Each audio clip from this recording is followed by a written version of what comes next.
Before we dive into tonight's mystery, please tell us your age in the comments below. Do not forget to like and subscribe so Edana Told Stories can keep bringing you tales that keep you on the edge of your seat. The Idaho frost crept through the floorboards of the idling SUV, but Daria Wood kept her gloved hands steady on the leather steering wheel. Through the fogged windshield, the skeletal remains of an abandoned Boise canning warehouse cast long, jagged shadows across the snow. Daria narrowed her eyes. A sleek black sedan idled near the rusted loading dock, its exhaust pluming into the frigid night air. Seconds later, her sister Vivian stepped into the pale glow of the taillights. Daria had tracked Vivian's midnight excursions for 3 weeks. The erratic behavior, the hushed phone calls, the sudden withdrawals from her personal accounts, it all led here. A man emerged from the driver's side of the sedan. His features were obscured by the turned-up collar of a dark wool coat. Vivian hesitated, her shoulders drawn tight against the cold, before thrusting a thick manila envelope into his outstretched hand. Daria cut the engine. She pushed her door open, her boots crunching sharply against the frozen gravel. The sound cracked through the silent air like a gunshot. Vivian spun around, the color draining from her cheeks. The man in the coat did not linger. He slid back into his car and sped off into the dark, tires spinning on the ice. Vivian gasped, a cloud of white vapor spilling from her trembling lips. "What are you doing here?" "Protecting our board," Daria said, stepping into the dim light. She scrutinized her sister's terrified expression. "Who was that? What did you just give him?" Vivian folded her arms across her chest, shivering. The bravado she usually wore like armor dissolved. "You do not understand. He has documents, originals." A choked sob escaped her throat. "Our father's signature on the primary family trust." "He did not sign it willingly, Daria. It was coerced. That man has the proof." The icy air seemed to freeze the blood in Daria's veins. The primary trust was the bedrock of Wood Timber and Estates. If their late father's signature was invalidated, the corporate structure would shatter. Her entire inheritance, her position as CFO, the legacy she bled for, all of it rested on a fraud. And her own sister was feeding the fire. "Go home," Daria instructed, her tone devoid of panic. "Lock your doors. Do not speak to anyone. I will handle this." By dawn, the sky over Boise was a bruised shade of violet. Daria returned to the warehouse district, navigating her SUV through the empty streets. She needed to negotiate to quantify the blackmailer's price and bury the threat beneath ironclad non-disclosure agreements. The same black sedan sat idling near the loading dock. Exhaust plumed from the tailpipe. Daria approached on foot, her senses sharp. The driver's side window was rolled down an inch. She peered inside. The negotiator would not be taking her money. He was slumped over the steering wheel, his wool coat dark and heavy with wet blood. The metallic scent of copper hit her nose. Her gaze darted to the passenger seat. The manila envelope was gone. A suffocating silence pressed against her ears. Daria tracked her eyes downward, landing on the dead man's lap. His stiffening fingers were curled around a cheap plastic burner phone. Survival instincts honed in cutthroat boardrooms overrode her shock. If she left the phone, the police would reconstruct the man's final hours. They would trace him to Vivian. They would trace him to the trust. Using the silk lining of her gloves, Daria wiped the exterior door handle. She reached through the cracked window, pried the device from the cold fingers, and retreated to her SUV. She drove 5 miles toward the foothills before pulling onto the shoulder of a deserted highway. Her hands were remarkably steady as she powered on the device. The screen glowed, illuminating the dark cab of her car. She opened the call log. There was only one entry listed under the recent outgoing calls, dialed mere minutes before the estimated time of death. Daria stared at the 10 digits. She did not need to look them up. She had memorized them 5 years ago. It was Nathaniel's personal cell phone number. Her husband. The drive back to the corporate headquarters of Wood Timber and Estates felt like a blur of gray asphalt and biting winter wind. Daria kept the heater on high, but the chill radiating from the burner phone sitting in her passenger seat seemed to lower the temperature inside the cab. Her pulse thumped a steady, heavy rhythm against her ribs. She had memorized her husband's phone number 5 years ago, and seeing it, registered as the last call made by a dead blackmailer, fractured the foundation of her reality. She bypassed the main lobby and swiped her keycard at the private executive elevator. The glass doors of her suite slid open to reveal pristine white walls, polished steel surfaces, and floor-to-ceiling windows overlooking the Boise skyline. It was a sterile, orderly sanctuary that stood in stark contrast to the frozen, blood-soaked vehicle she had just fled. Daria locked her office door, dropped her cashmere coat onto the leather sofa, and sat at her mahogany desk. She possessed the highest financial clearance in the company, a privilege she now turned toward her own household. Bypassing their standard joint portfolios, Daria dug into the encrypted offshore accounts Nathaniel managed under the guise of private wealth investments. For the first 3 years of their marriage, she had trusted his financial acumen. He was a man whose charm was as polished as his tailored suits, someone who always knew exactly what to say to ease her stress. Now, that trust tasted like ash in her mouth. Her fingers flew across the keyboard, tracing hidden routing numbers and unearthing a sprawling web of shell corporations registered in the Cayman Islands. She followed the money trail. Over the past 8 months, steady streams of capital had flowed from Nathaniel's covert entities into a domestic account belonging to a man named Elias Vance. A quick background search revealed Vance was not a risk assessment consultant, as listed on the ledgers. He was a disgraced private investigator, stripped of his license 2 years ago for extortion. He was the dead man in the warehouse. Nathaniel had been funding him. Daria kept digging, her eyes scanning the digital columns. Another anomaly caught her attention. A recurring, staggering wire transfer funneled monthly into a holding firm listed simply as Thorn Capital. The name triggered no immediate recognition, but the sheer volume of the transfers signaled something deeply integrated into her husband's hidden life. This was not a minor indiscretion. This was a sustained, calculated drain on resources. She printed the routing histories, the stark black ink validating her nightmare. She placed the papers into a pristine leather folder and tucked it under her arm. That evening, the sprawling wood estate in the foothills was bathed in the warm, deceptive glow of amber chandeliers.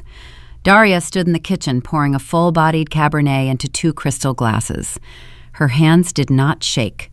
She had spent her entire life navigating boardrooms filled with ruthless men aiming to dismantle her father's legacy.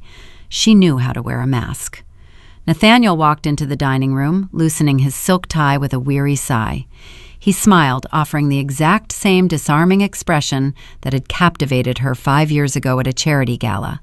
He kissed her cheek, his cologne a familiar blend of cedar and expensive musk. She did not flinch. They sat across from each other at the long dining table. Daria picked up her knife and fork, slicing her medium-rare steak with precise, measured movements. The blade scraped softly against the porcelain. "How was the board prep today?" Nathaniel asked, taking a sip of his wine. He looked relaxed, entirely at ease in his tailored trousers and crisp dress shirt.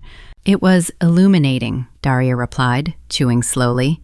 "I spent the afternoon reviewing our risk management protocols. It is fascinating how easily vulnerabilities can be hidden, right in plain sight." Nathaniel chuckled, slicing his own meal. "That is the nature of the beast, darling. You build the highest walls, but someone always tries to dig a tunnel underneath. You just have to catch them before they breach the foundation." Daria set her silverware down. She rested her elbows on the table, linking her fingers together. "Tell me, Nathaniel, if you found a vulnerability in our foundation, a threat coming from inside the house, how would you handle it? Would you protect the structure, or would you let it collapse?"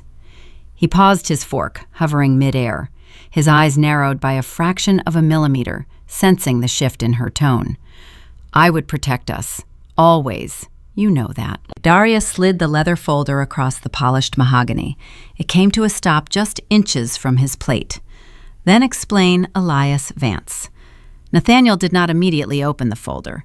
He looked at the leather cover, then up at Daria. His expression shifted, smoothing out into a mask of calm, paternal concern. He opened the flap, glancing at the highlighted routing numbers. A heavy sigh escaped his lips. He leaned back in his chair, rubbing his temples as if exhausted by a burdensome secret. "I was trying to keep this from you," he said, his voice dripping with gentle regret. "I wanted to spare you the stress." "Spare me?" Daria repeated, her voice glacial. "You have been funding an extortionist for 8 months. "I hired an investigator," Nathaniel corrected, smoothly tapping the paper. "Your sister has been spiraling out of control, Daria. Vivian's gambling debts, her reckless associations, she was becoming a liability to the entire Wood enterprise. Vance was supposed to monitor her to contain the damage before it reached the board. He found out she was trying to leverage your father's trust. I paid him to secure the evidence and keep it quiet. I did it to protect you." The delivery was flawless. The cadence of his voice held the perfect pitch of a devoted husband carrying a heavy burden. He reached across the table, offering an open palm to comfort her. But Daria saw right through the veneer. If he was protecting her, he would not have used offshore shell companies. He would not be funding an unknown entity like Thorn Capital in the shadows. The psychological warfare in the room grew suffocating. Daria looked at the man she shared a bed with and realized he was a calculated stranger. Every touch, every reassuring whisper over the past 5 years had been a tactical maneuver. He was playing a game she had only just discovered. Before Daria could formulate her next move, before she could vocalize the divorce strategy calculating in her mind, the dining room walls were bathed in a sudden, rhythmic strobe of color. Red and blue lights fractured through the floor-to-ceiling windows, slicing across the mahogany table and dancing over the crystal wine glasses. The harsh glare illuminated the sudden cold smirk that ghosted across Nathaniel's lips. He did not look surprised. He looked victorious. Daria's cell phone buzzed intensely against the table. The caller identification displayed her executive assistant's name. She swiped the screen, lifting the phone to her ear. "Daria, you need to get out of there," her assistant stammered, her voice breathless with panic. "The state police just raided the downtown headquarters. They seized your hard drives." "What are you talking about?" Daria demanded, her eyes locked on her husband. "They have a search warrant for the house," the assistant cried.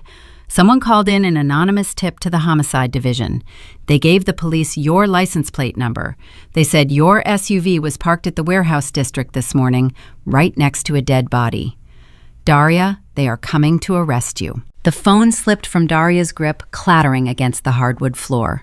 Outside, heavy boots pounded against the gravel driveway. Fists began to pound relentlessly against the heavy oak front doors. Nathaniel took a slow, deliberate sip of his wine, watching her world shatter. The harsh fluorescent lights of the downtown precinct felt like a different universe compared to the mahogany dining room where Daria had sat hours prior. Her defense attorneys, a pair of sharp-suited litigators on permanent retainer, had intercepted the arrest warrant just as the lead detective reached for his cuffs. They invoked a labyrinth of legal technicalities, highlighting the anonymous nature of the tip and the highly circumstantial placement of the SUV near the crime scene. Daria was released pending further inquiry, dodging a night in a holding cell. But the damage was already echoing through the financial sector. By dawn, the homicide investigation leaked to the local press, spreading like wildfire to the national syndicates. The morning headlines glared from her tablet screen with unforgiving, bold fonts. The stock ticker in the corner of her display flashed a steady, rhythmic crimson, signaling a brutal tailspin. Millions of dollars in market capitalization evaporated with every passing minute as investors reacted to the scandal. Daria rode in the back of her town car, staring at the snow-draped Idaho landscape blurring past her window. She smoothed the creases of her charcoal blazer, her mind compartmentalizing the shock. There was no time to process the sheer deception of her husband. Her phone vibrated continuously with frantic alerts from shareholders demanding answers. A high-priority notification chimed above the rest. An emergency board meeting had been convened. She strode into the corporate headquarters, ignoring the hushed whispers of the junior staff gathered around the water coolers. The executive boardroom occupied the entire top floor, encased in reinforced glass that offered a panoramic view of the frozen Boise foothills. 12 board members sat around the elongated oak table. The tension in the room tasted metallic, thick with unspoken accusations. At the far end sat Marcus, her ambitious cousin. Marcus had spent his entire life simmering in the deep shadow of Daria's father. While Daria was groomed to command the trunk of the family wealth, Marcus inherited merely a distant branch, a slight he never forgot. Today he wore a tailored navy suit and a predatory, expectant grin. Beside him sat Silas, the elderly general counsel. Silas had been her father's most trusted advisor, the legal architect who drafted the very bylaws of the timber empire. Yet today, the old man refused to meet her gaze. He kept his eyes fixed on his yellow legal pads, his trembling, spotted hands shuffling documents with uncharacteristic haste. Daria watched his evasive posture, a cold suspicion taking root in her chest. Silas possessed the intimate operational knowledge required to tip off the police and bypass her security. Was the loyal confidant actually orchestrating this sudden coup to seize control from the shadows? Daria took her rightful seat at the head of the table. Before she could formally open the session, Marcus leaned forward, steepling his fingers under his chin. "We are bleeding," capital Daria Marcus announced, his voice carrying a practiced theatrical gravity that echoed off the glass walls. "The financial press is having a field day with our reputation. Homicide detectives are actively treating our chief financial officer as a prime suspect in a gruesome warehouse killing. Our institutional investors are threatening a total sell-off by the closing bell if we do not show definitive leadership." Daria kept her expression neutral. She rested her hands flat on the cool oak surface, refusing to show a fraction of vulnerability. "State your motion, Marcus. Let us not waste time with grandstanding." Marcus stood pacing slowly behind his high-backed leather chair. "I motion for a formal vote of no confidence, effective immediately. We must suspend Daria from all operational duties to protect the legacy of this company." Murmurs rippled through the seated executives. Some nodded in quiet agreement, their eyes darting nervously toward the dropping stock figures displayed on the large wall monitors. Marcus was utilizing the crisis perfectly, framing his personal ambition as a desperate rescue mission for the family enterprise. Daria did not raise her voice. She did not waste breath arguing the merits of her innocence regarding the dead investigator. Instead, she retrieved a small silver flash drive from her blazer pocket and plugged it into the console embedded in the table. Protecting the legacy, Daria repeated her tone, dropping the room temperature by several degrees. "A noble sentiment, Marcus.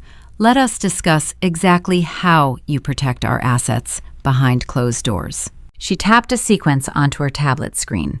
The wall monitors flickered, replacing the crimson stock tickers with dense black and white financial ledgers. Columns of routed funds, time-stamped deposits, and offshore routing numbers populated the glowing screens. "These are the internal pension disbursements over the last 3 years," Daria stated, rising slowly to her feet. Her gaze locked onto her cousin. "Notice the routing anomalies. 6% of our employee retirement contributions never reached the domestic holding accounts. They were diverted." Marcus stopped pacing. The confident color drained from his face, leaving his skin a sickly, pallid gray. He opened his mouth, but no words came out. Daria pressed another button. The screen magnified a specific Cayman Islands holding firm. The money was funneled here into an entity registered under your wife's maiden name. You have been embezzling from the working families of this company to cover your disastrous real estate losses in Seattle. You are a thief, playing the role of a savior. Chaos erupted. Board members shouted over one another, demanding explanations. Papers scattered as executives scrambled to verify the projected documents. Marcus stammered, raising his hands in a futile attempt to regain control, but his allies were already stepping back, horrified by the irrefutable digital trail glowing above them.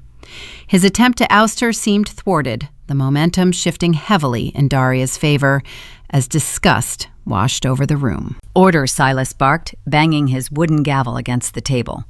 The elderly counsel looked pale, sweat beading on his forehead as he surveyed the fractured room. He flipped to a specific page in his heavy leather binder. "The motion of no confidence has been officially presented. Regardless of the counter-allegations against Marcus, corporate bylaws dictate we must proceed with the vote. We require a supermajority to formally dismiss the motion and retain Daria. Daria sat back down, exuding an aura of calm authority. Let the record show the facts. Call the vote, Silas. Silas initiated the roll. The responses echoed through the tense silence of the boardroom. Those loyal to her father's vision voted to dismiss the motion, standing by Daria. Those terrified of the police investigation and the plummeting stock sided with Marcus, choosing self-preservation over loyalty. The tally tightened, creeping toward a dangerous deadlock. The bylaws were rigid. A tie meant the motion survived pending a final tie-breaking proxy. Silas tallied the numbers, his voice cracking slightly under the weight of the moment. The board is divided evenly. The deciding proxy vote lies with the 5% marital block. All eyes turned toward the far corner of the room. Nathaniel sat in an observer's chair, his legs crossed casually, a pristine legal pad resting on his knee. He had been silent the entire meeting, a ghost watching the titans clash. Daria looked at her husband. She anticipated him playing the supportive partner. In a room full of suspicious executives, casting a vote against his own wife would expose his hidden agenda and raise immediate red flags about his corporate motives. Maintaining his loving facade was the most logical tactic to preserve his cover and avoid scrutiny. Nathaniel stood up. He buttoned his suit jacket, his movements slow and deliberate. He walked toward the edge of the table and met Daria's gaze. The man she had loved, the man who had shared her bed and her deepest secrets, stared back with chilling indifference. There was no warmth, no hesitation, no hint of the panic from the dining room raid. His eyes were empty, hollowed out by pure, unfiltered ambition. To protect the shareholders, Nathaniel said, his voice ringing crisp and clear across the silent boardroom. I cast my proxy vote in favor of Marcus. The motion stands. The breath vanished from Daria's lungs. The silence in the room was deafening, a vacuum sucking the air from the space. Silas brought the gavel down with a heavy, final crack. The sound echoed like a judge's sentence. The motion carries. The general counsel announced, refusing to look Daria in the eye. You are hereby stripped of all operational power effective immediately.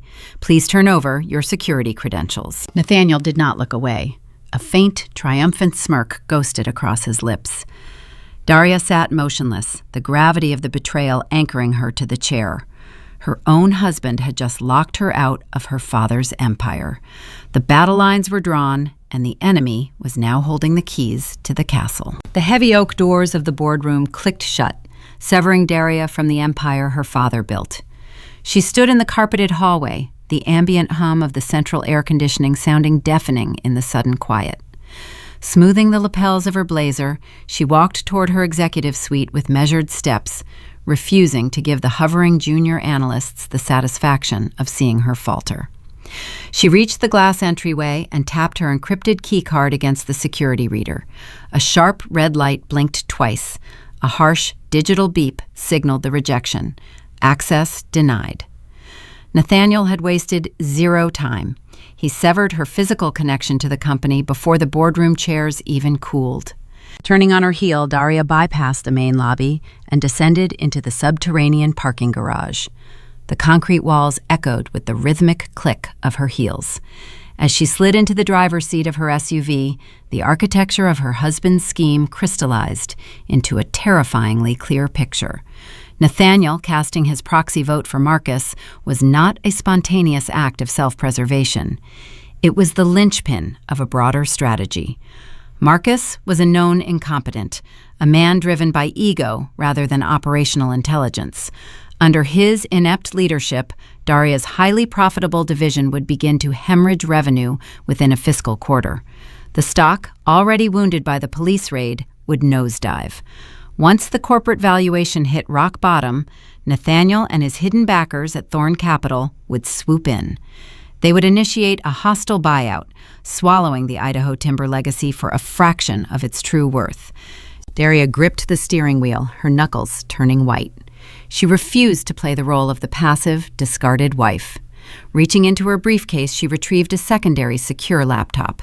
They revoked her primary credentials, but they underestimated her foresight.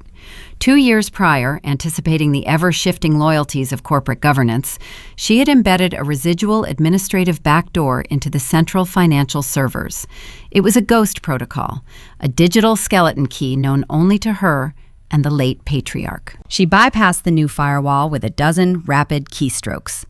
The terminal screen illuminated her face with a harsh blue glow. Her fingers flew across the keyboard, executing a silent, surgical strike on Nathaniel's liquidity. She accessed their shared wealth management portals, bypassing the standard two-factor authentication. With precise commands, she froze the joint bank accounts, locking millions in liquid assets behind an impenetrable wall of legal red tape. She targeted his personal credit lines next, suspending the platinum cards he used to fund his lavish lifestyle and pay his hidden extortionists.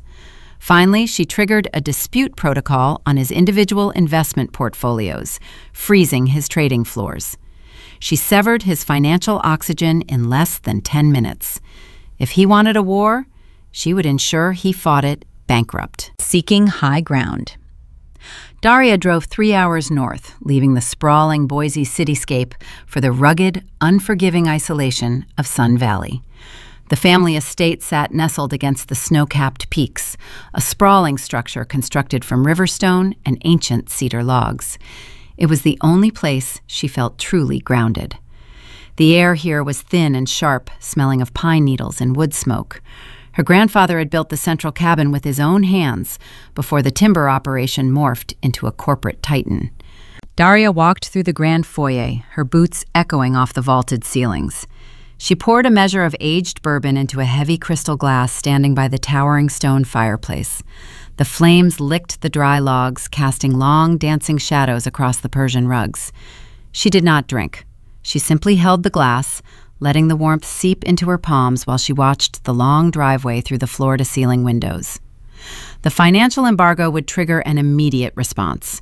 Nathaniel was a creature of comfort and control. Stripping him of both would force his hand, compelling him to abandon his careful planning and act on impulse. The crunch of tires on fresh snow broke the evening silence. A silver luxury sedan crept up the winding mountain driveway, its bright headlights cutting through the descending twilight. Daria set her glass on the mantel. She opened the heavy front door and stepped onto the wraparound porch, the frigid mountain air biting her cheeks. Nathaniel emerged from the driver's seat. The tailored perfection of his Italian suit remained, but his effortless charm had vanished. His jaw was clenched tight, the muscles twitching as he ascended the stone steps. He stopped a few feet away, his breath pluming in the cold air. "You have been busy," Nathaniel said. His tone was tight, barely suppressing the boiling rage simmering underneath his polished exterior. "I tried to pay for gas in Ketchum. My card was declined. I had to wire funds from a secondary business account just to fill the tank." "It is a terrible feeling," Daria replied, keeping her posture relaxed, leaning her shoulders slightly against the wooden porch pillar. "Discovering the things you rely on are no longer yours. The sudden realization that your safety net was an illusion." He took another step forward, closing the distance. "Unlock the accounts, Daria. This petty retaliation will not change the board's decision. You are out. You have no leverage left." "I am not negotiating for a board seat," she stated, her voice dropping to a dangerous whisper. "I am dismantling a thief." "You played a long game, Nathaniel, but you left your digital fingerprints everywhere." Nathaniel scoffed, adjusting the collar of his wool coat against the wind. "You think you hold the high ground because you froze a few bank accounts. You are currently the prime suspect in a homicide investigation. The financial press is already tearing your reputation apart. I came here to offer you a graceful exit. Vacate this property by midnight, sign over your voting rights to Marcus, and file for a quiet, uncontested divorce. If you refuse, I will drag you through a trial so scandalous it will ruin whatever is left of your name. I will look a judge in the eye and testify that you killed Elias Vance to protect your trust fund." The audacity hung in the freezing air, breathtaking in its cruelty. Before Daria could formulate a response to the blackmail, the passenger door of the silver sedan clicked open. A woman stepped onto the packed snow. She wore a tailored camel coat, her blonde hair perfectly styled despite the long, winding drive up the mountain. She moved with deliberate slowness, her hands resting protectively over a pregnant belly. Daria watched the woman navigate the icy path toward the porch. The exterior lights caught the gleam of the woman's diamond earrings, a familiar pair Daria had complimented months ago. The stranger reached the bottom of the wooden steps and pulled off her dark designer sunglasses, looking up at Daria with a serene, chilling confidence. The air vanished from Daria's lungs. Her heart skipped a painful, ragged beat. It was Clara. Clara, the sharp, brilliant finance executive who managed the Western acquisitions desk for a rival firm. But her corporate title was entirely secondary. Clara was Vivian's former college roommate. She was the woman who had spent the last 5 Thanksgivings sitting at this very estate, drinking wine by this very fireplace. She was Vivian's most trusted confidant, the keeper of her sister's deepest secrets. Nathaniel walked over and placed a supportive, tender hand on Clara's lower back, guiding her up the remaining steps. The betrayal shifted, morphing into a terrifying new shape. This was no mere marital infidelity. Nathaniel had not just broken her heart in secret. He had recruited the enemy from inside her own family circle. He weaponized the people closest to her, infiltrating her life, extracting confidential family dynamics, and positioning his pawns years in advance. Clara smiled a cold, practiced expression that sent a chill straight to Daria's bones. The realization washed over Daria like freezing water numbing her extremities. Nathaniel and Clara had orchestrated this hostile takeover together, using their unborn child as the ultimate twisted trophy. But if Clara was sharing Nathaniel's bed and carrying his heir, what else had Vivian's best friend shared with him? And more terrifyingly, as Daria looked into Clara's triumphant eyes, a dreadful question surfaced in her mind. How much did her own sister actually know about the plot to destroy her? The icy wind off the sawtooth peaks whipped across the porch, but Daria felt only a numbing clarity. Clara stood next to Nathaniel, her camel coat draped flawlessly over her pregnant silhouette.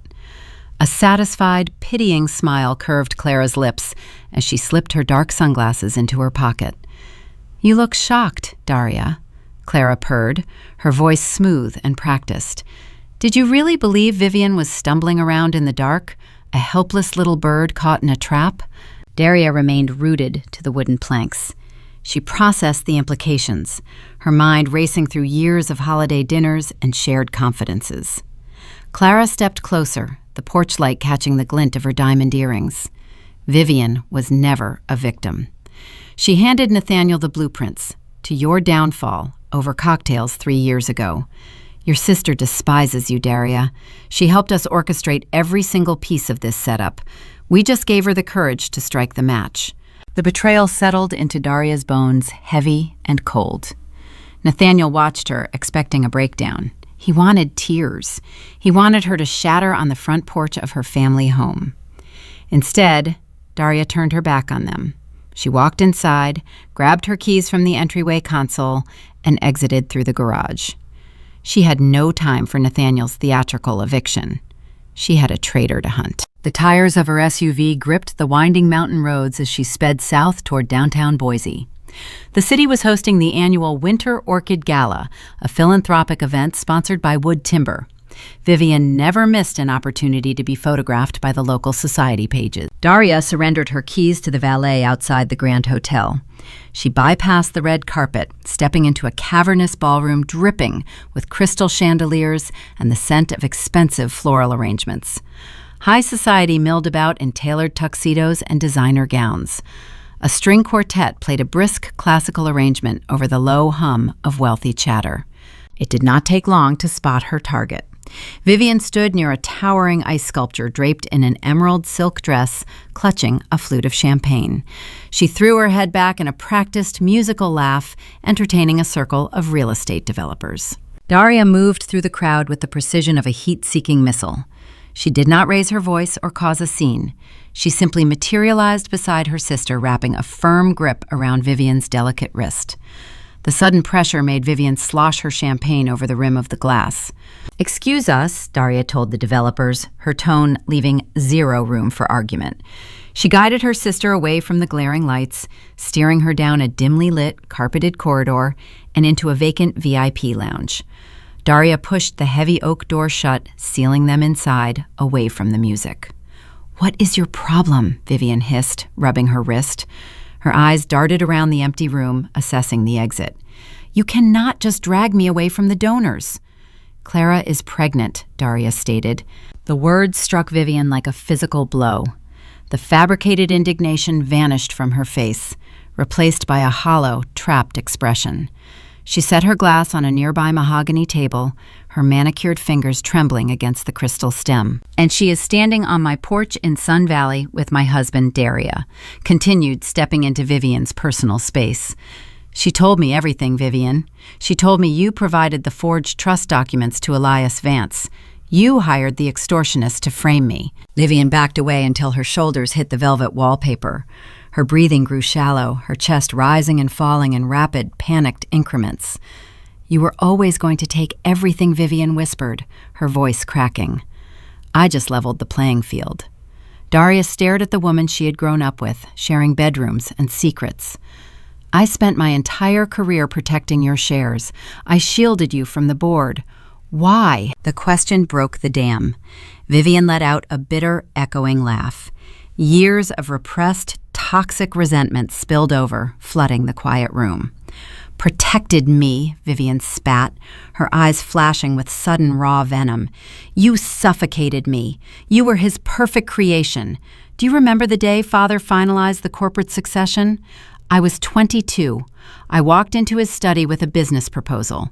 I stayed up for weeks drafting it." Vivian pointed a shaking finger at Daria, the emerald silk of her dress shimmering under the dim sconce lights. "He did not even read it. He handed it back, patted my cheek, and told me to use my trust fund to go shopping in Paris. He said the heavy lifting was for Daria. He looked at me like a decorative ornament, a pretty little liability. And you sat right there in his leather chair and let him do it." The memory hung between them, thick and unyielding. Vivian wiped a stray tear, careful not to smudge her makeup. "Nathaniel saw my value," Vivian continued, her tone hardening into defiance. "He and Clara promised me an equal seat at the table if we removed you. So yes, I gave Vance the forged papers. I gave them the security codes. I wanted you to fall, Daria. I wanted you to feel what it is like to be the disappointment." "Vance is dead," Daria said, letting the reality of the situation crush Vivian's delusion. "The police are building a homicide case. Nathaniel is locking me out of the company, and he will toss you aside the second the buyout clears. You gave a murderer the keys to our family legacy." Vivian's defiance shattered into a million pieces. Pure terror flooded her features. She gripped the edge of the mahogany table, her knuckles turning white. "No, Nathaniel needs me to authorize the remaining board transfers. He would not betray me." "He already did," Daria said. "Clara is carrying his child. You are just a loose end." "I need leverage," Vivian muttered, frantically pacing the length of the VIP room, her heels clicking rapidly against the hardwood floor. "If he goes down, he will drag me with him. I need what Mother hid." Daria narrowed her eyes, watching her sister spiral. "What are you talking about?" Vivian stopped pacing, looking at Daria with wide, desperate eyes. "Before Mom got sick, she set up a private repository at First Sterling. She told me it held the ultimate contingency plan for the family, something that could override Father's decrees. But I could never find the access key." Daria did not wait for Vivian to finish her frantic explanation. She turned and walked out of the VIP room, leaving her sister hyperventilating in the dark. Stepping out of the hotel and into the frigid Boise night, Daria raised a hand to her collarbone. Her fingers brushed against the cool, smooth surface of the vintage gold locket she wore every day. It was a gift from her mother on her 18th birthday, an intricate piece of heirloom jewelry she rarely opened. Her mother had always said it contained the key to her future. Daria had assumed it was a metaphor. She popped the hidden clasp. The gold shell swung open. Tucked securely behind a faded photograph of the two of them was a tiny, laser-cut micro-key. First Sterling was an elite automated depository located 3 blocks from the financial district. Daria walked the distance, the cold air sharpening her focus. She bypassed the human tellers, utilizing her biometric scans to access the subterranean vault room. The space was sterile, mined with floor-to-ceiling titanium lockboxes. She located the box matching her mother's birth year. The micro key slid into the mechanism with a satisfying click. Daria pulled the long metal drawer free and set it on the private viewing table. There were no stock certificates inside. There were no offshore bearer bonds or velvet pouches of heirloom diamonds. There was only a single heavy medical folder sealed with red wax. Daria broke the seal, her pulse throbbing in her ears. She pulled out a stack of crisp, official documents bearing the crest of a private genetic testing facility in Switzerland. The dates indicated the tests were conducted shortly before her mother's death. She scanned the clinical text, her eyes jumping over the dense medical terminology, until she reached the certified conclusion page. The DNA report compared 3 samples. The first belonged to their late father. The second belonged to Daria. The third belonged to Vivian. Daria read the final paragraph 3 times, ensuring her mind was not playing tricks on her in the sterile fluorescent light of the vault. The results were undeniable. Daria was a 99% match to the patriarch.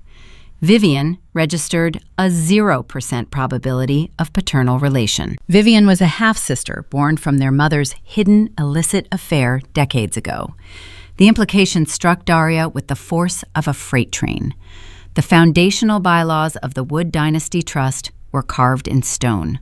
Only direct, verified blood descendants of their father possessed primary voting rights or claims to the executive inheritance.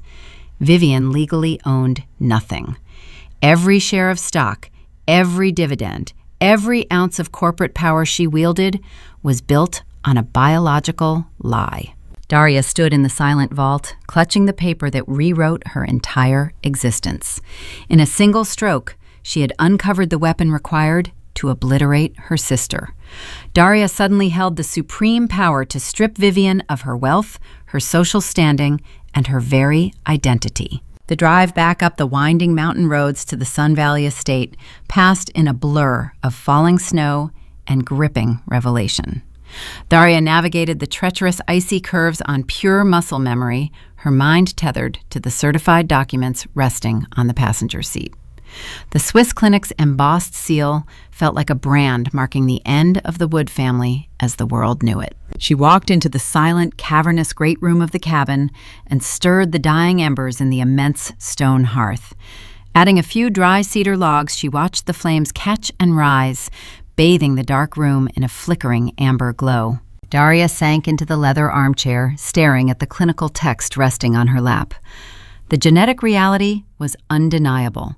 Her mother had lived a double life, carrying a devastating indiscretion to the grave. Vivian possessed 0 paternal relation to the patriarch. She was a biological outsider, a ghost, occupying a space she had no legal right to claim. The bylaws of the Wood Timber Empire were carved into the foundational charters with unyielding precision. To wield executive power to draw dividends from the generational wealth, a beneficiary must prove direct blood descent. Vivian was entitled to nothing. Every designer gown, every luxury vehicle, every share of stock she ever traded was built upon a biological lie. Daria held the paper by its edge, leaning forward until the heat of the fire flushed her cheeks. The edge of the document hovered inches from the dancing flames. She held the supreme power to annihilate her sister. Presenting this file to the board would strip Vivian of her wealth, her social standing, and her very identity. It would be the ultimate devastating retaliation for Vivian handing over the forged documents to the extortionist. Yet Daria hesitated. The flickering firelight illuminated the agonizing choice before her.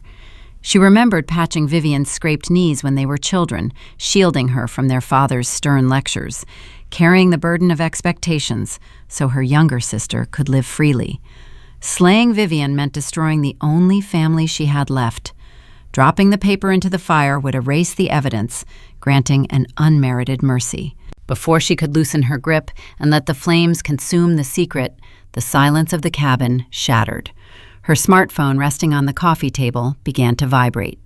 It did not ring once. It erupted. A continuous, deafening staccato of chimes, buzzes, and alert tones flooded the dark room. Daria pulled the document back from the fire and snatched the device.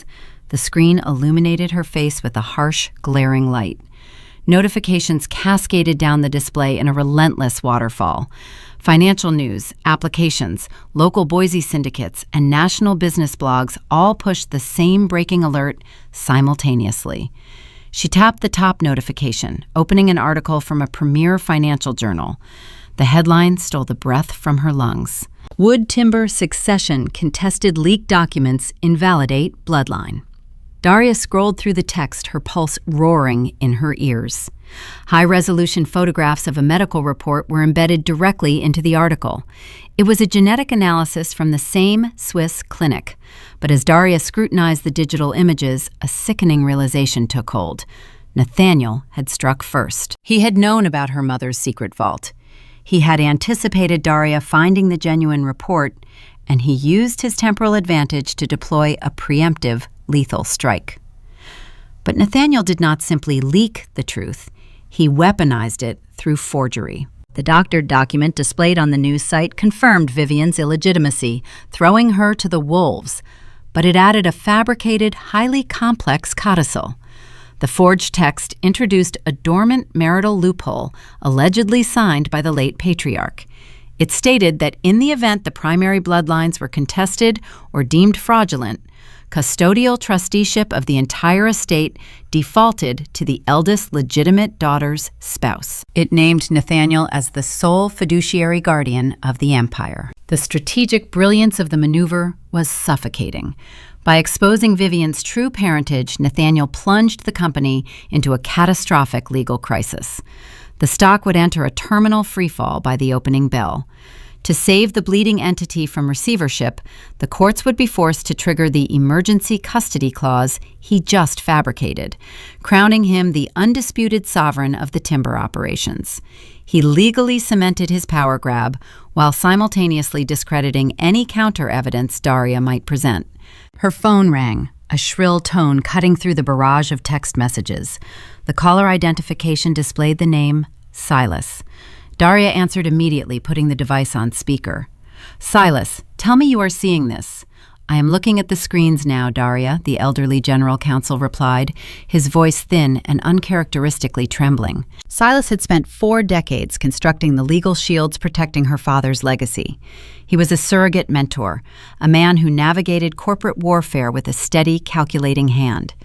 Tonight, that steadiness was gone. "It is a fabrication," Daria urged, her tone sharp, demanding focus. "Nathaniel doctored a medical report to trigger a false custody clause. We need to file an emergency injunction to halt any judicial transfer of power. Draft the motions. We will bury him in litigation before the sun comes up." "Daria, listen to me," Silas gasped, the sound of his ragged breathing echoing through the speaker. "The board is panicking. The institutional investors are already calling my private line. They are demanding receivership. The sheer magnitude of this scandal, the bloodline dispute, it is too much. The banks will freeze the operating capital within the hour." "We can fight the banks," Daria insisted, gripping the edge of the leather chair. "You wrote the original bylaws, Silas. You know that marital loophole does not exist. You are the only one who can testify to the authenticity of the foundational charters."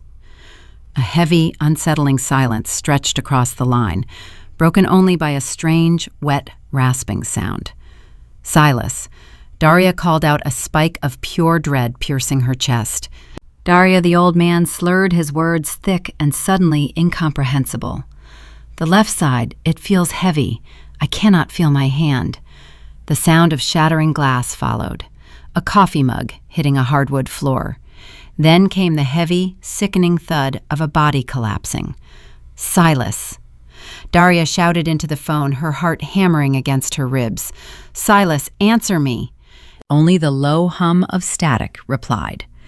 The relentless stress of the media storm, the impending collapse of his life's work, and the sudden betrayal of the family he swore to protect had pushed his fragile heart past its limit.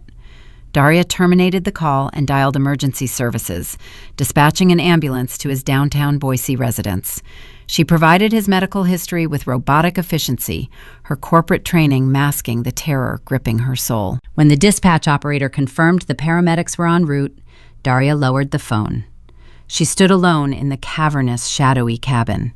The fire popped, sending a shower of orange sparks up the chimney. Silas was incapacitated. The stroke would undoubtedly leave him hospitalized, unable to speak, unable to defend the empire in court. Her greatest protector, the only legal mind capable of dismantling Nathaniel's forged codicil, was removed from the battlefield. Daria stared out the floor-to-ceiling windows into the pitch-black Idaho wilderness. The isolation was profound. Her sister was an enemy. Her husband was a usurper. Her mentor was silenced. The timber empire was bleeding out in the water, and the scent of vulnerable prey was traveling fast. Without Silas to hold the gates, the ultimate corporate predators would begin to circle the wounded dynasty by morning. She had to secure an insurmountable wall of capital before the courts forced the liquidation, or she would lose the legacy forever. The dawn sky over the sawtooth foothills bled into hues of bruised iron and charcoal. Daria stood rigid in the center of her shadowed living room, her fingers wrapped tightly around a ceramic mug of lukewarm black coffee. She stared at the silent smartphone resting on the granite kitchen island. The image of Silas lying in an intensive care unit, his sharp legal mind trapped behind a ventilator, burned behind her eyelids.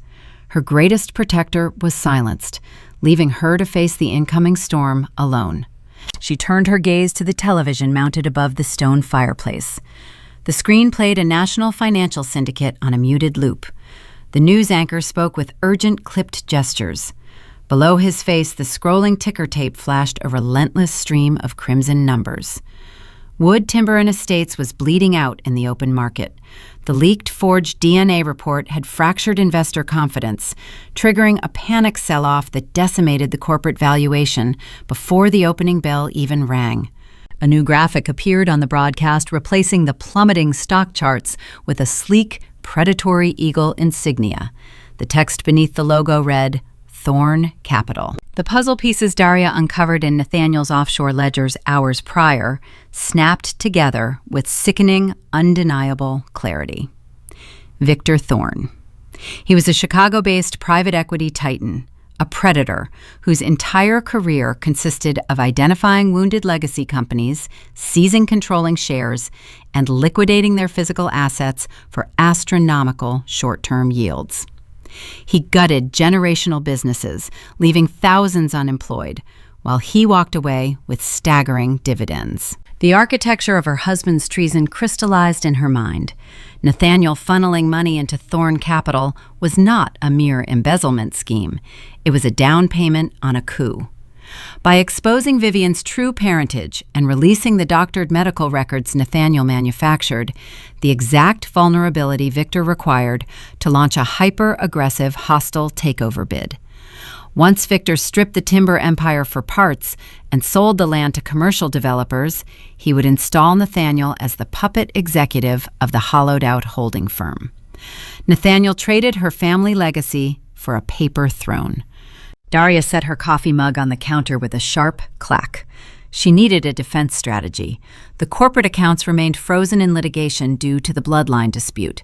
The board of directors, terrified of the plummeting stock, was paralyzed.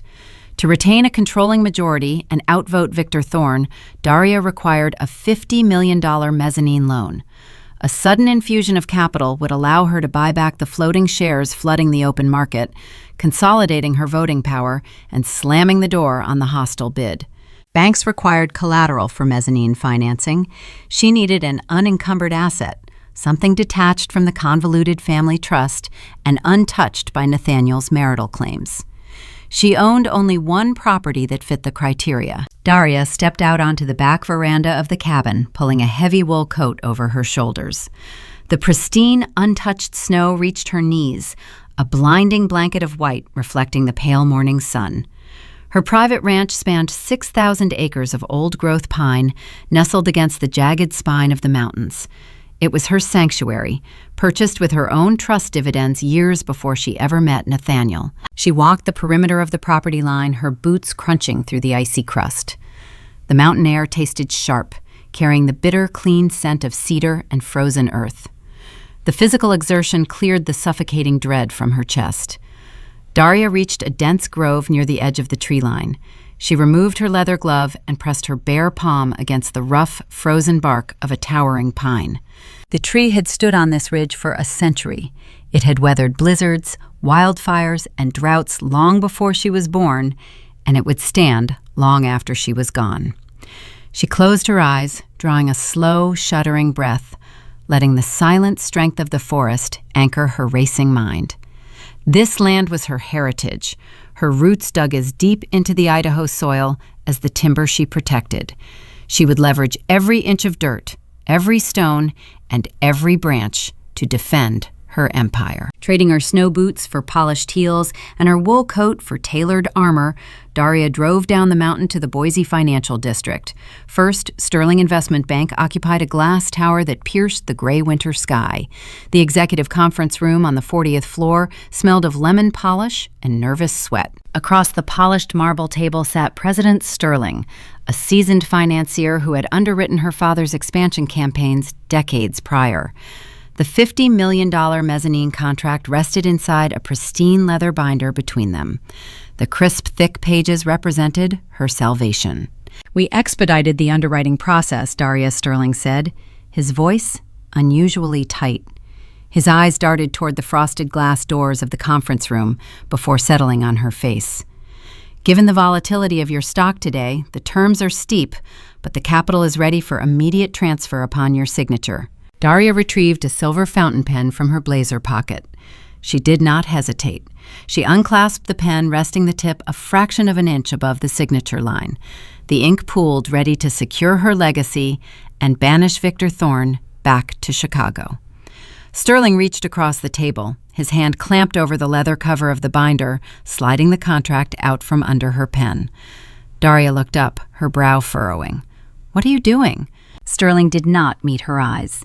He withdrew his hand, his fingers trembling slightly, as he opened his briefcase resting on the floor. "I cannot execute this loan, Daria," he whispered, the sound barely carrying across the marble surface. He pulled a thick, secondary manila folder from the briefcase and spread a dozen unfamiliar documents across the table. "I do not understand," Daria said, her voice remaining level despite the sudden, icy spike of adrenaline piercing her veins. "The Sawtooth Ranch appraises at $70 million. The collateral is immaculate. The ranch is pristine," Sterling agreed, his gaze fixed on the scattered papers. "But your personal credit is a liability we cannot ignore. The compliance department flagged an anomaly during the final background sweep an hour ago." Daria leaned forward, scanning the documents. They were high-yield, high-risk commercial debt obligations. Toxic loans tethered to failing shell corporations scattered across the western seaboard. The terms were ruinous, designed to default and devour the guarantor. The total liability listed on the summary page eclipsed $80 million. At the bottom of every single page, rendered in flawless, dark ink, was her own signature. "Someone forged your authorization," Sterling explained, his tone heavy with regret. "They initiated these credit lines over the past 6 months, burying the debt under layers of corporate obfuscation. The creditors called the loans due this morning. Your credit rating is decimated. You are carrying $80 million in toxic debt. You are a walking financial hazard." Daria stared at the perfect mimicry of her handwriting. The loops, the slanted angles, the precise pressure of the pen strokes. It was a flawless forgery. Only someone with intimate daily access to her executive authorization files could execute a duplication this sophisticated. The realization hit her with the force of a physical blow. The trap had been set months in advance. Nathaniel and his conspirators never intended to fight a fair proxy war. They anticipated her defense strategy. They knew she would turn to the ranch for leverage, and they poisoned the well before she even realized she was thirsty. The vital defense loan evaporated before her eyes. Daria sat frozen in the sterile conference room, the hum of the city traffic muffled by the thick glass windows. The trap had snapped shut, locking her inside a financial cage, leaving her entirely defenseless as the vultures began to tear her empire apart. Before we dive into tonight's mystery, please tell us your age in the comments below. Do not forget to like and subscribe so Edana Told Stories can keep bringing you tales that keep you on the edge of your seat. The sterile air of First Sterling Investment Bank felt heavy in Daria's lungs as she descended to the lobby. She stepped out into the biting Idaho winter, but the cold barely registered against her flushed skin. The forged signatures burned in her memory, the exact slant of her cursive loop, the precise pressure points of the ink. It was not a freehand imitation. It was a digital tracing overlay applied to physical commercial debt contracts.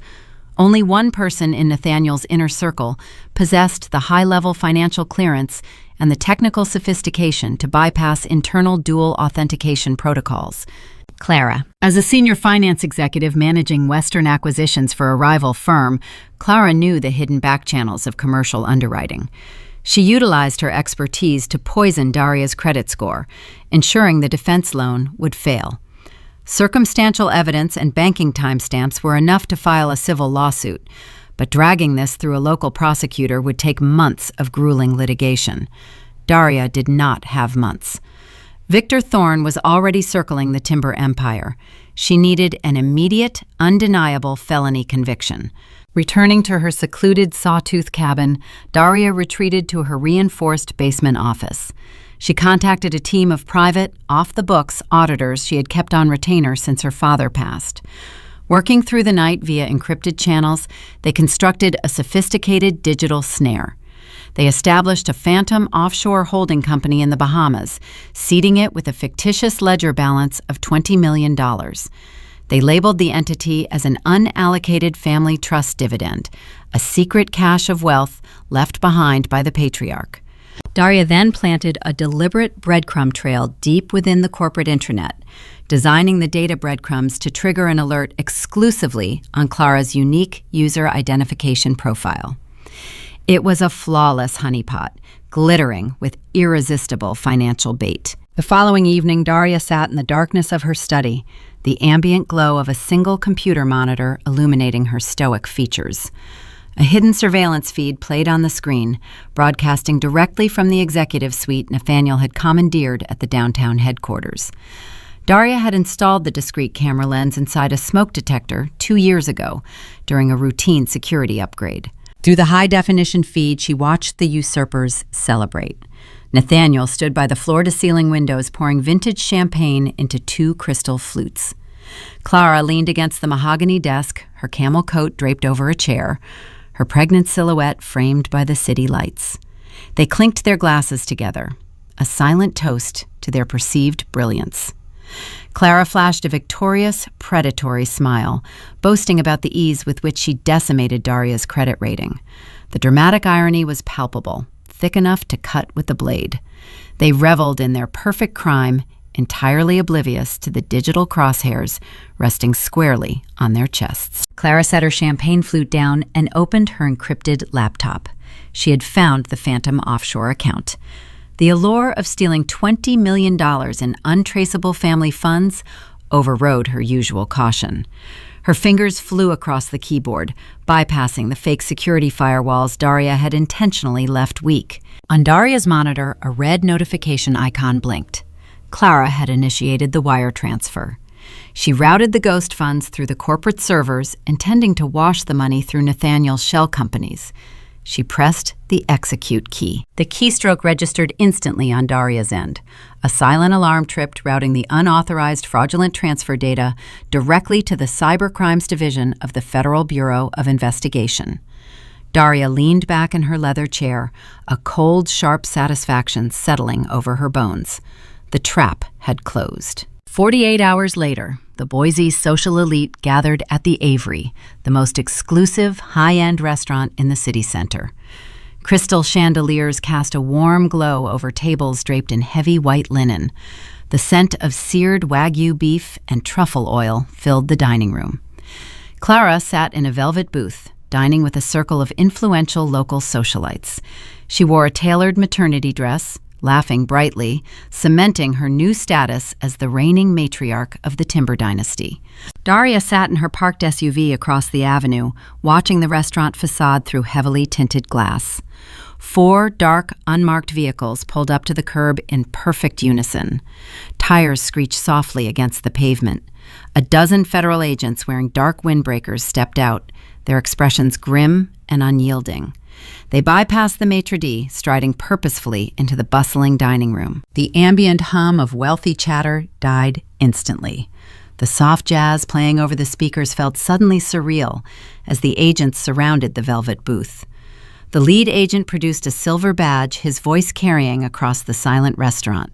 He announced the charges of federal wire fraud, corporate espionage, and grand larceny. Clara's bright laughter withered. The color drained from her cheeks, leaving her complexion a sickening shade of gray.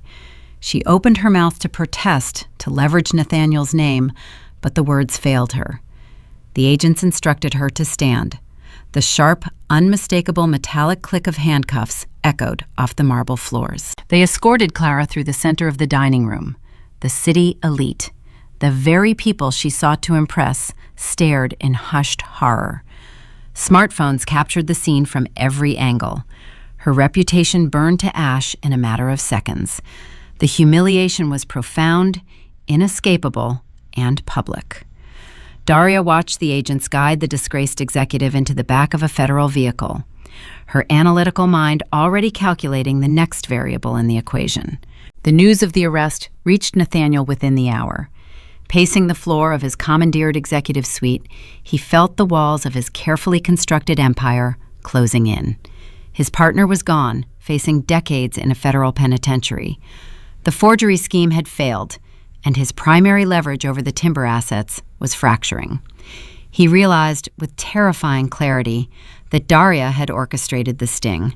She was not a wounded animal retreating to the mountains. She was a predator, dismantling his life piece by piece. Cornered rats possess a distinct, ruthless desperation.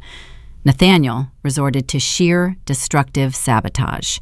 He still held the proxy credentials granted to him during the boardroom ambush.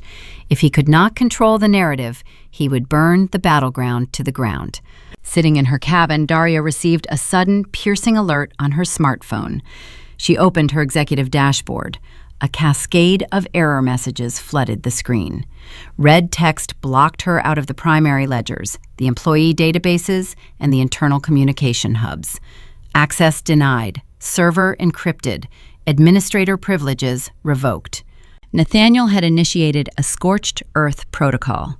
He exploited his proxy status to permanently lock Daria out of the entire corporate server mainframe.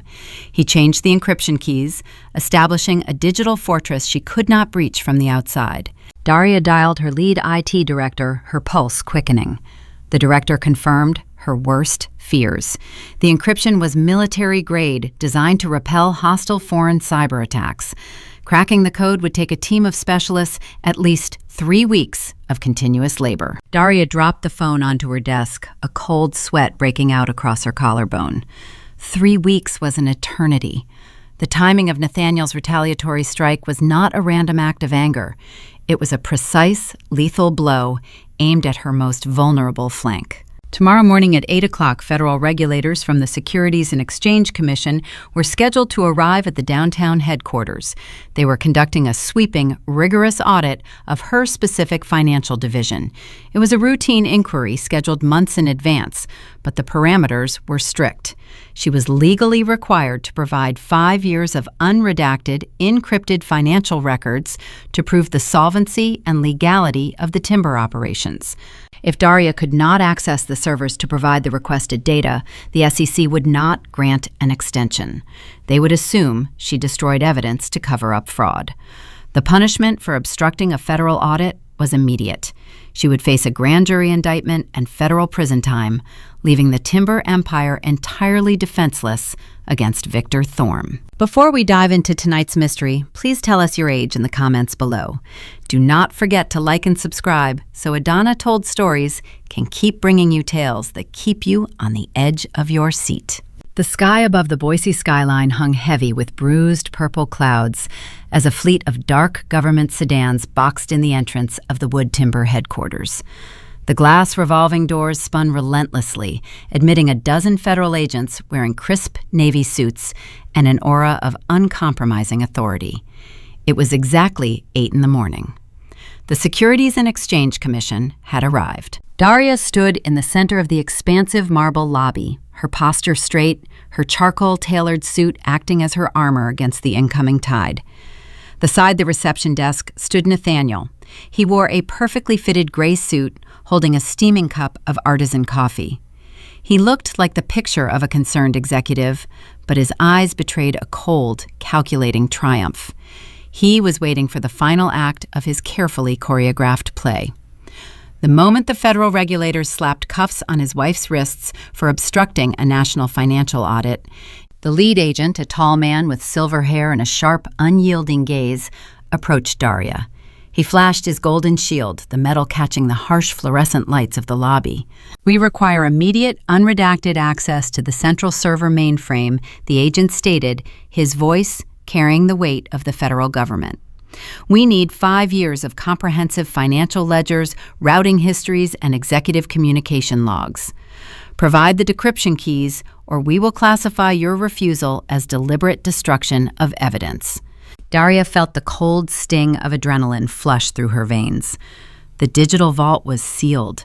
Nathaniel had changed the military-grade encryption codes the previous night, building a digital fortress she could not penetrate. If she told the agent she lacked access, she would be arrested on the spot for corporate fraud and obstruction. Nathaniel took a slow, deliberate step forward, projecting a tone of hushed, theatrical sympathy. "Officer, my wife has been under an immense amount of personal strain lately. Her behavior has grown quite unpredictable. I am afraid she holds the sole custodial authority over those decryption keys. If she refuses to hand them over, the board of directors cannot be held liable for her erratic decisions." The lead agent narrowed his eyes, turning a hardened stare back to Daria. "This is not a negotiation. Give us the keys." The crushing gravity of the situation pressed down on Daria. The marble floor seemed to tilt beneath her heels. She was trapped in an invisible cage locked out of her own empire, with federal prison looming mere inches away. Her breath grew shallow. The peripheral sounds of the lobby faded into a dull, rushing roar. She was on the precipice of total ruin. Then a sensory detail pierced the rising panic. The faint scent of polished cedar radiating from the lobby paneling caught her attention. It triggered a sudden, vivid memory from a decade ago. She was standing in the snowy timber yards with her late father.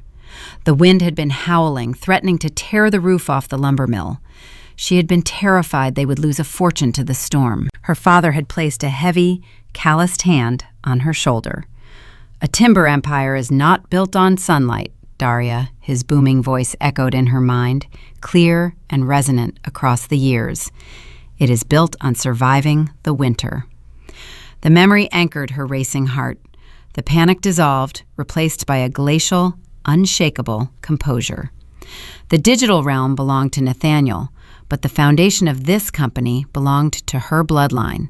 Daria looked at the lead agent. She did not raise her hands in surrender. She did not stammer out an excuse. Instead, she offered a polite, disarming smile. "Would you care for a cup of coffee before we begin, Agent?" she asked, her voice echoing smoothly across the quiet lobby. The agent blinked, momentarily thrown off balance by her serene demeanor. "We are not here for hospitality. We are here for the ledgers." "And you shall have them," Daria replied, turning on her heel. "Please follow me." She bypassed the sleek, glass-enclosed elevators that led to the corporate server farm. Instead, she walked toward the rear of the lobby, approaching a heavy, unmarked steel door reserved for maintenance staff. Nathaniel's triumphant smirk faltered. He took a hesitant step forward, his brow furrowing in genuine confusion. "Where are you going?" Nathaniel demanded, dropping his facade of the concerned husband. "The server room is on the 50th floor." Daria ignored him, swiping her master security badge over the hidden card reader. The steel door unlatched with a heavy clack. The digital servers are compromised, Daria informed the federal agents as she opened the door, revealing a dimly lit concrete stairwell. We recently identified a localized security breach. For the integrity of your audit, relying on vulnerable digital data would be a procedural error. We are going to the archives. She descended into the subterranean levels of the building, the federal agents following closely behind. Nathaniel trailed them, his polished shoes scuffing against the raw concrete stairs, a cold sweat beginning to form along his collar. They reached the sub-basement, a sprawling, climate-controlled bunker that smelled of dry air and old paper. At the far end of the corridor stood an ancient cast-iron bank vault. It was a relic from the early 20th century, installed by her grandfather when the company was little more than a regional lumber yard. Daria gripped the heavy brass wheel of the vault. She spun the combination dial with practiced precision, a sequence of numbers passed down only to the primary heirs of the estate. Nathaniel watched with wide, terrified eyes.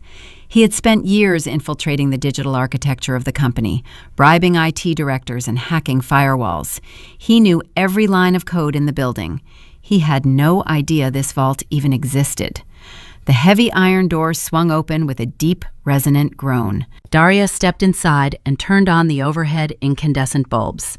The federal agents crowded into the space, their eyes widening at the sight. Floor-to-ceiling mahogany shelves lined the walls, groaning under the weight of hundreds of thick, leather-bound ledger books. My father was a brilliant man, Daria said, pulling a heavy volume from the center shelf and carrying it to a large oak reading table. But he was also exceptionally paranoid regarding digital infrastructure. He believed that anything coded by a machine could be erased by a machine. So he mandated a shadow accounting protocol. Every single financial transaction, every routed dividend, and every corporate expense over the last 40 years was manually recorded, verified, and sealed in ink. She opened the ledger, the crisp sound of thick parchment filling the silent vault. She turned the pages, revealing columns of meticulous, handwritten financial data. It was an undeniable physical paper trail. Ink could not be hacked, parchment could not be encrypted by a usurper.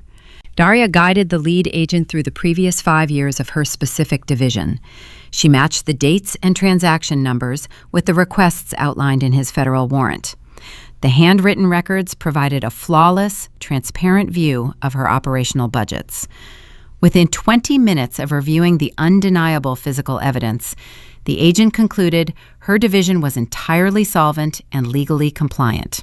But Daria did not stop at her own exoneration. She pulled another ledger from a lower shelf, dropping it onto the oak table with a heavy thud. The dust motes danced in the warm light. "Since you are conducting a comprehensive review," Daria murmured, tracing her manicured fingernail down a column of red ink, "you should examine these specific disbursement anomalies." The lead agent leaned in, his seasoned eyes scanning the numbers. "What am I looking at?" "You are looking at a sustained, systematic drain of corporate revenue," Daria explained, her voice ringing with lethal precision.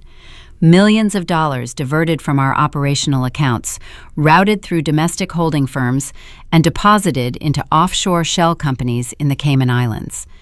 The agent traced the routing numbers, comparing them to a federal database on his secured tablet. These shell companies are registered to a series of blind trusts. Daria looked up, her gaze locking onto Nathaniel, who stood frozen in the doorway of the vault. The blood had entirely drained from his face. "Yes, they are," she said. "But if you subpoena the establishment documents for those specific trusts, you will find they are all managed by my husband. He has been funneling untaxed corporate wealth out of the country for over a year. You came looking for missing data, agent. I am handing you an airtight, documented case of monumental tax evasion and corporate embezzlement." The air in the vault shifted. The federal regulators turned their collective, unyielding scrutiny away from Daria and fixed it directly onto Nathaniel. The lead agent closed the leather ledger, the sound echoing like a judge striking a gavel. He instructed 2 of his subordinates to secure the vault and step toward the doorway. "Mr. Wood," the agent said, his tone devoid of any former civility, "we are going to need you to step upstairs for a formal interview regarding these offshore entities." Nathaniel stumbled backward into the concrete corridor. The realization of his spectacular failure crushed the breath from his lungs. The trap he meticulously built to destroy his wife had become his own cage. He was no longer a triumphant corporate raider. He was the primary target of a federal criminal investigation. "I need to speak to my attorney," Nathaniel stammered, his voice cracking. He turned and practically sprinted down the corridor, fleeing toward the subterranean parking garage before the agents could physically detain him. He needed time. He needed leverage. Daria stood in the safety of the iron vault, watching him run. She had survived the winter. She had protected the legacy. An hour later, Daria sat at the desk in her newly reclaimed executive suite. The federal agents were busy hauling boxes of copied ledgers out of the building. The immediate threat of prison had passed. She picked up a crystal glass of water, allowing herself a brief moment of quiet relief. Her personal cell phone buzzed against the polished mahogany desk. She glanced at the screen. It was an untraceable number, masking its origin through a web of scrambled proxy servers. The message contained no text, only a single, heavily encrypted video file. Daria set her glass down. A cold knot of apprehension tightened in her stomach. Nathaniel was cornered, facing decades in a federal penitentiary. A desperate man with nothing left to lose was the most dangerous creature on Earth. She tapped the screen, downloading the file. The video player opened, buffering for a fraction of a second before the footage began to play. Daria stared at the glowing screen, the breath hitching painfully in her throat. The scene depicted a dimly lit alleyway behind the local police precinct. The camera angle was steady, capturing a crystal-clear exchange. Daria saw herself standing in the shadows. She watched her own face, her own distinctive charcoal blazer, her own mannerisms, perfectly rendered on the screen. In the video, the digital version of Daria unlatched a metal briefcase, revealing stacks of banded $100 bills. She handed the briefcase to the local chief of police, her voice distinct and undeniable, as she thanked him for burying the evidence linking her to the murdered private investigator. The video ended, freezing on the damning image of the transaction. A text bubble popped onto the screen directly below the media file. "Drop the federal charges," the message read, or "the national news syndicates receive this broadcast by noon." Before we dive into tonight's mystery, please tell us your age in the comments below. Do not forget to like and subscribe so Edana Told Stories can keep bringing you tales that keep you on the edge of your seat. Daria stared at the glowing rectangle in her hand, the breath trapped tight within her chest. The video playing on her screen was a masterpiece of digital deception. She watched a flawless rendering of her own face, capturing the exact, subtle tightening of her jaw she exhibited when stressed. The digital avatar wore her signature charcoal blazer. It stood in a shadowy alleyway, sliding a heavy metal briefcase toward a man wearing the uniform of the local police chief. The audio matched her vocal cadence without a single flaw, thanking the officer for burying the evidence, tying her to the murdered extortionist. The uncanny valley effect sent a shiver down her spine. If she had not lived every second of her own life, she might have believed the footage herself. Nathaniel had poured significant capital into this fabrication.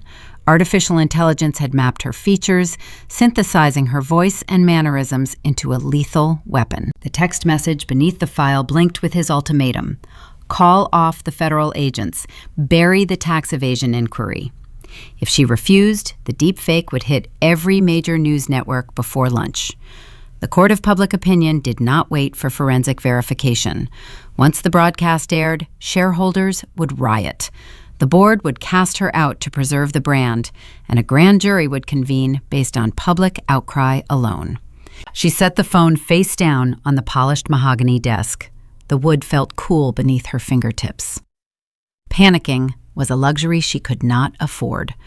Fighting a fabricated scandal with press releases or tearful denials only cemented the narrative of guilt. She needed an offensive strategy, something so undeniable it would shatter Nathaniel's leverage instantly. She needed Elias Vance. The dead investigator was a paranoid creature who traded in secrets. Men who extorted wealthy families did not survive by relying on memory. They kept insurance policies. Daria knew Vance would have stored raw, unedited leverage somewhere secure before he ended up bleeding out in that warehouse district. Daria opened a secure, encrypted browser on her desktop terminal. She bypassed standard communication channels and accessed a hidden forum. Years ago, her late father had introduced her to a shadowy consultant known only as Mercer. Mercer was a phantom in the digital underworld, an ethical hacker who specialized in corporate extraction. He owed her father a life debt for keeping him out of federal prison a decade prior. She typed a brief coded request. Minutes ticked by. The silence of the executive suite felt heavy, pressing against her eardrums. Finally, a secure chat window popped onto her screen. Mercer accepted the contract. Daria provided him with the digital footprint of Elias Vance, sharing the phone records she extracted from the burner device. Mercer went to work. The wait was agonizing. Daria paced the length of her office, watching the snow begin to fall over the Boise skyline. The snowflakes drifted like ash against the glass. Every time her phone vibrated with a routine email, her stomach tightened. Nathaniel was waiting. The deadline was approaching. 2 hours later, a secure file drop appeared on her terminal. Mercer had cracked the investigators' encrypted cloud drive, bypassing military-grade firewalls to retrieve the hidden cache. Daria clicked the folder. Dozens of subfolders appeared, categorized by dates and targets. She bypassed the blackmail material aimed at local politicians and clicked the folder bearing her husband's name. A single high-definition video file rested inside. She clicked play. Unlike Nathaniel's slick, computer-generated masterpiece, this footage was gritty, captured from a hidden dashboard camera across a dimly lit parking garage. The audio crackled with static, picking up the hum of fluorescent lights. The screen showed Nathaniel leaning against a concrete pillar. He looked nervous, constantly checking over his shoulder. A second man stepped into the frame, his face partially obscured by a dark baseball cap, but his identity was unmistakable. It was a known local enforcer, a man with a lengthy criminal record for contract violence. Daria leaned closer to the monitor, her eyes tracking every pixel. Nathaniel handed the enforcer a thick brown envelope. The audio, enhanced by software filters, captured the conversation with chilling clarity. "Vance is getting greedy," Nathaniel's voice echoed through her computer speakers, stripped of all its usual polished charm. "He wants more money for the forged trust documents. I cannot afford a loose end. Take care of it. Make sure the body is found somewhere obvious. I need the police distracted." The enforcer pocketed the envelope and nodded once. The video cut to black. Daria exhaled a breath she did not realize she was holding. She had found the ultimate prize. Nathaniel had not just paid Vance for the forgery. When the investigator demanded a higher payout, Nathaniel panicked. He orchestrated the hit, ensuring Vance was silenced permanently, while simultaneously attempting to frame Daria by luring her to the warehouse. This was not a digital fabrication. This was raw, unedited, undeniable truth. Daria did not bother calling a press conference. The media was too slow, too prone to spin. She grabbed her encrypted hard drive and took the private elevator directly to the subterranean parking garage. She drove her SUV through the worsening snowstorm, navigating the slick streets until she reached the imposing stone steps of the state prosecutor's office. She bypassed the receptionist, utilizing her status as a prominent local executive to secure an immediate audience with the district attorney. Sitting in the cramped, paper-filled office, Daria slid the hard drive across the desk. "You have been looking for the person responsible for the warehouse homicide," Daria stated, keeping her posture rigid, her voice unwavering. "I am delivering the orchestrator." The district attorney plugged the drive into his terminal. He watched the footage in stony silence. When the video concluded, he picked up his desk phone and dialed the chief of police. "Issue an immediate arrest warrant for Nathaniel Wood," the prosecutor ordered. "Capital murder, flight risk. Send every available unit." The extortion plot crumbled in the span of 30 seconds. Nathaniel thought he held a royal flush with his deepfake, But Daria had just flipped the board entirely. Across town, inside a luxury hotel suite, Nathaniel watched the clock tick down. He held his phone ready to hit send and ruin his wife's life. He anticipated a desperate, pleading phone call. He expected Daria to surrender the timber empire to save her reputation. Instead, the harsh wail of police sirens pierced the winter air. Nathaniel walked to the window, peering through the heavy velvet curtains. A dozen black and white cruisers swarmed the hotel entrance. Officers in tactical gear spilled into the lobby, their weapons drawn. Panic, raw and unfiltered, seized his throat. The federal regulators were already building a tax evasion case, but this was different. The sheer volume of police presence signaled a homicide task force. They found the footage. Survival instincts kicked in. Nathaniel grabbed a pre-packed duffel bag containing a burner passport and stacks of untraceable currency. He fled down the fire escape, the icy wind biting his face as he navigated the rusted iron stairs. He sprinted through the snow-choked alleys, evading the police perimeter by mere seconds. He was now a fugitive, running for his life across the frozen Idaho landscape. Back in her office, Daria stood by the window, watching the evening news broadcast. The anchor announced the statewide manhunt for Nathaniel, displaying his mugshot across the screen. The deepfake threat was neutralized. The usurper was on the run. She had defended the fortress. She turned toward her desk, ready to pour a glass of bourbon to celebrate her survival. Her secure email terminal chimed. It was a notification from the corporate legal department, a mandatory alert generated by the board of directors. Daria opened the message, her eyes scanning the legal jargon. The glass of bourbon remained untouched. The warmth of victory vanished, replaced by a deep, hollow dread. Nathaniel had fled the state, facing a life sentence behind bars. But before he vanished into the shadows, he executed a devastating final maneuver. He knew his time was up. He knew he could no longer sit in the executive chair. But his hatred for Daria burned hotter than his desire for freedom. The email contained a certified, legally binding transfer of power. Minutes before the police raided his hotel, Nathaniel signed his 10% proxy voting block directly over to Victor Thorne.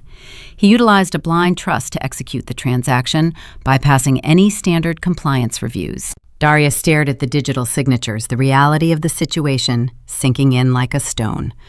Nathaniel was gone, but he had handed the keys to the kingdom to a true monster. The Chicago-based corporate raider now possessed the exact voting leverage required to override Daria's authority. The hostile takeover was no longer a distant threat. It was already inside the building. Before we dive into tonight's mystery, please tell us your age in the comments below. Do not forget to like and subscribe so Edana Told Stories can keep bringing you tales that keep you on the edge of your seat. The statewide manhunt dominated every regional news broadcast, broadcasting across the Pacific Northwest.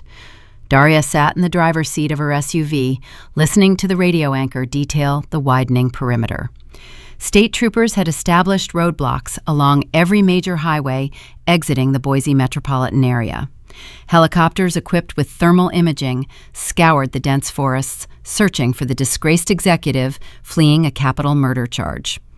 Nathaniel was a phantom, vanishing into the harsh Idaho winter, just steps ahead of the authorities. Exhausted by the relentless pace of the corporate warfare, Daria needed a sanctuary.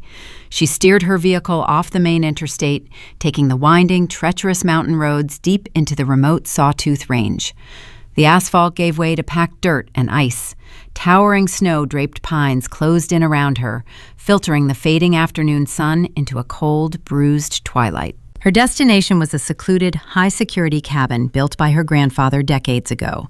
She had spent a fortune upgrading the property, outfitting the structure with an independent power grid, biometric entry points, and reinforced architecture designed to withstand the brutal alpine blizzards.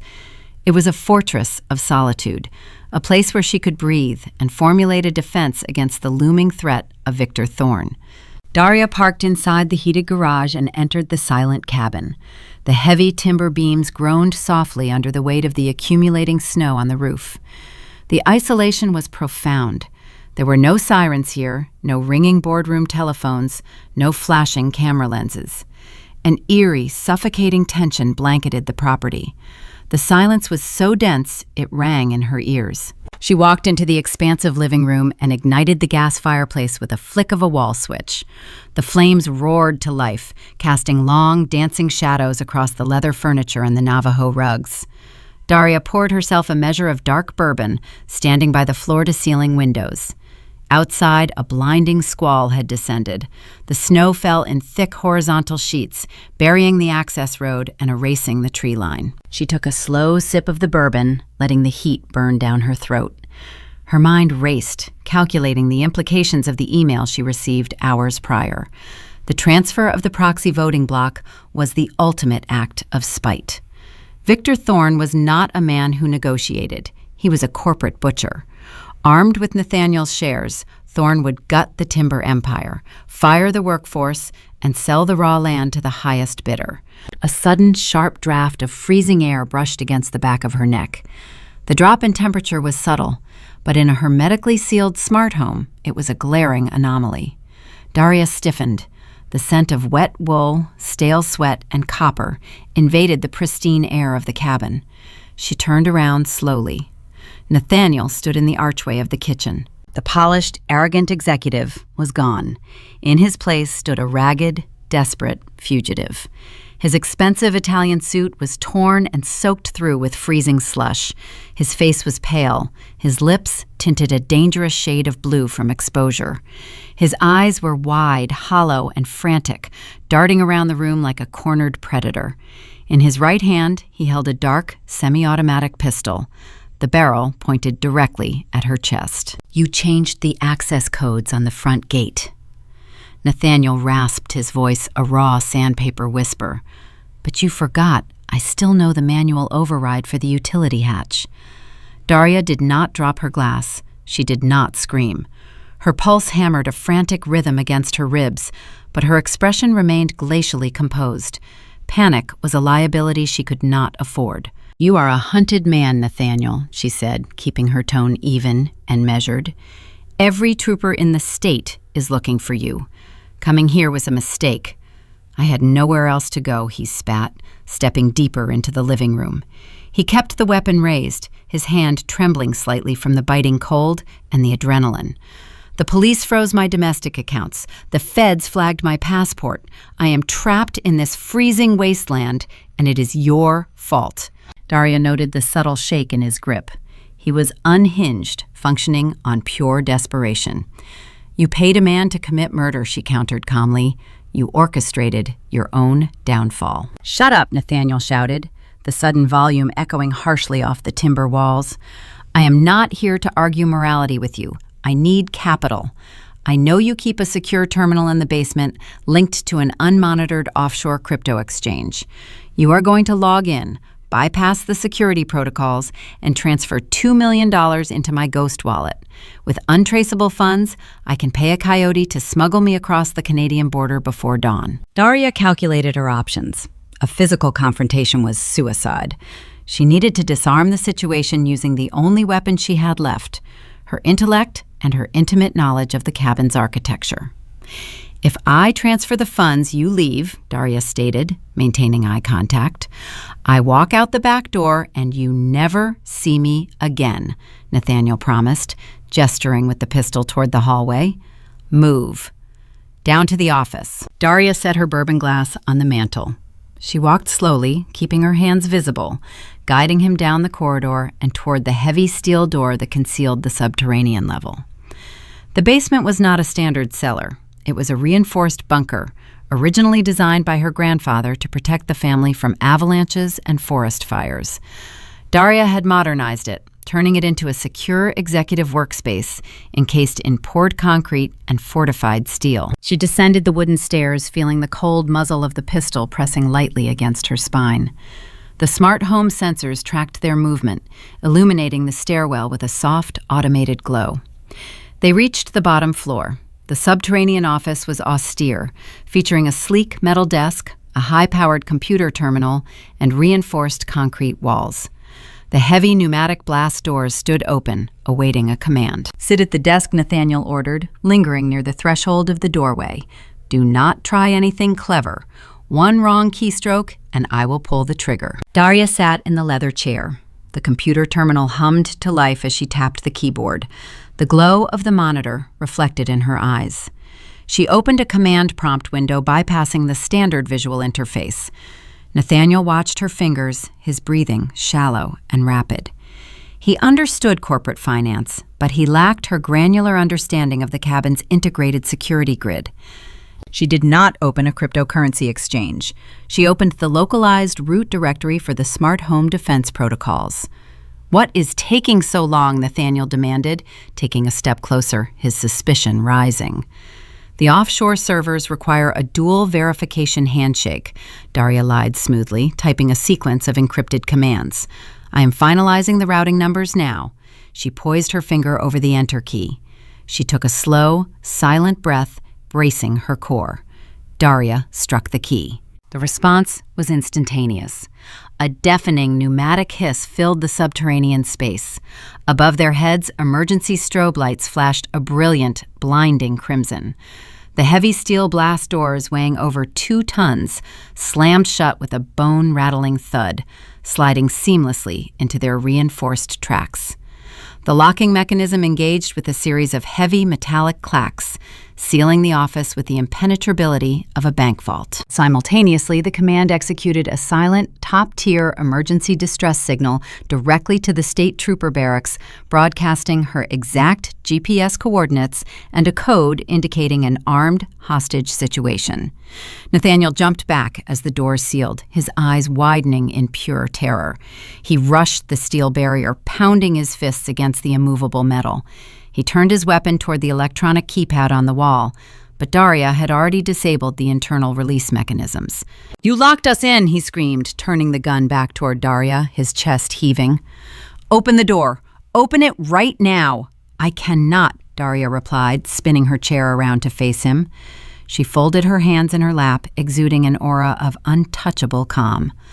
"The lockdown protocol is permanent until reset from an external police console. The signal has been sent. The authorities are already on their way." Nathaniel stared at her, the realization of his checkmate sinking in. He raised the pistol, aiming it directly at her forehead. His finger hovered over the trigger. The impulse to destroy her warred with his instinct for self-preservation. "Shoot me," Daria challenged, her voice a low, steady hum.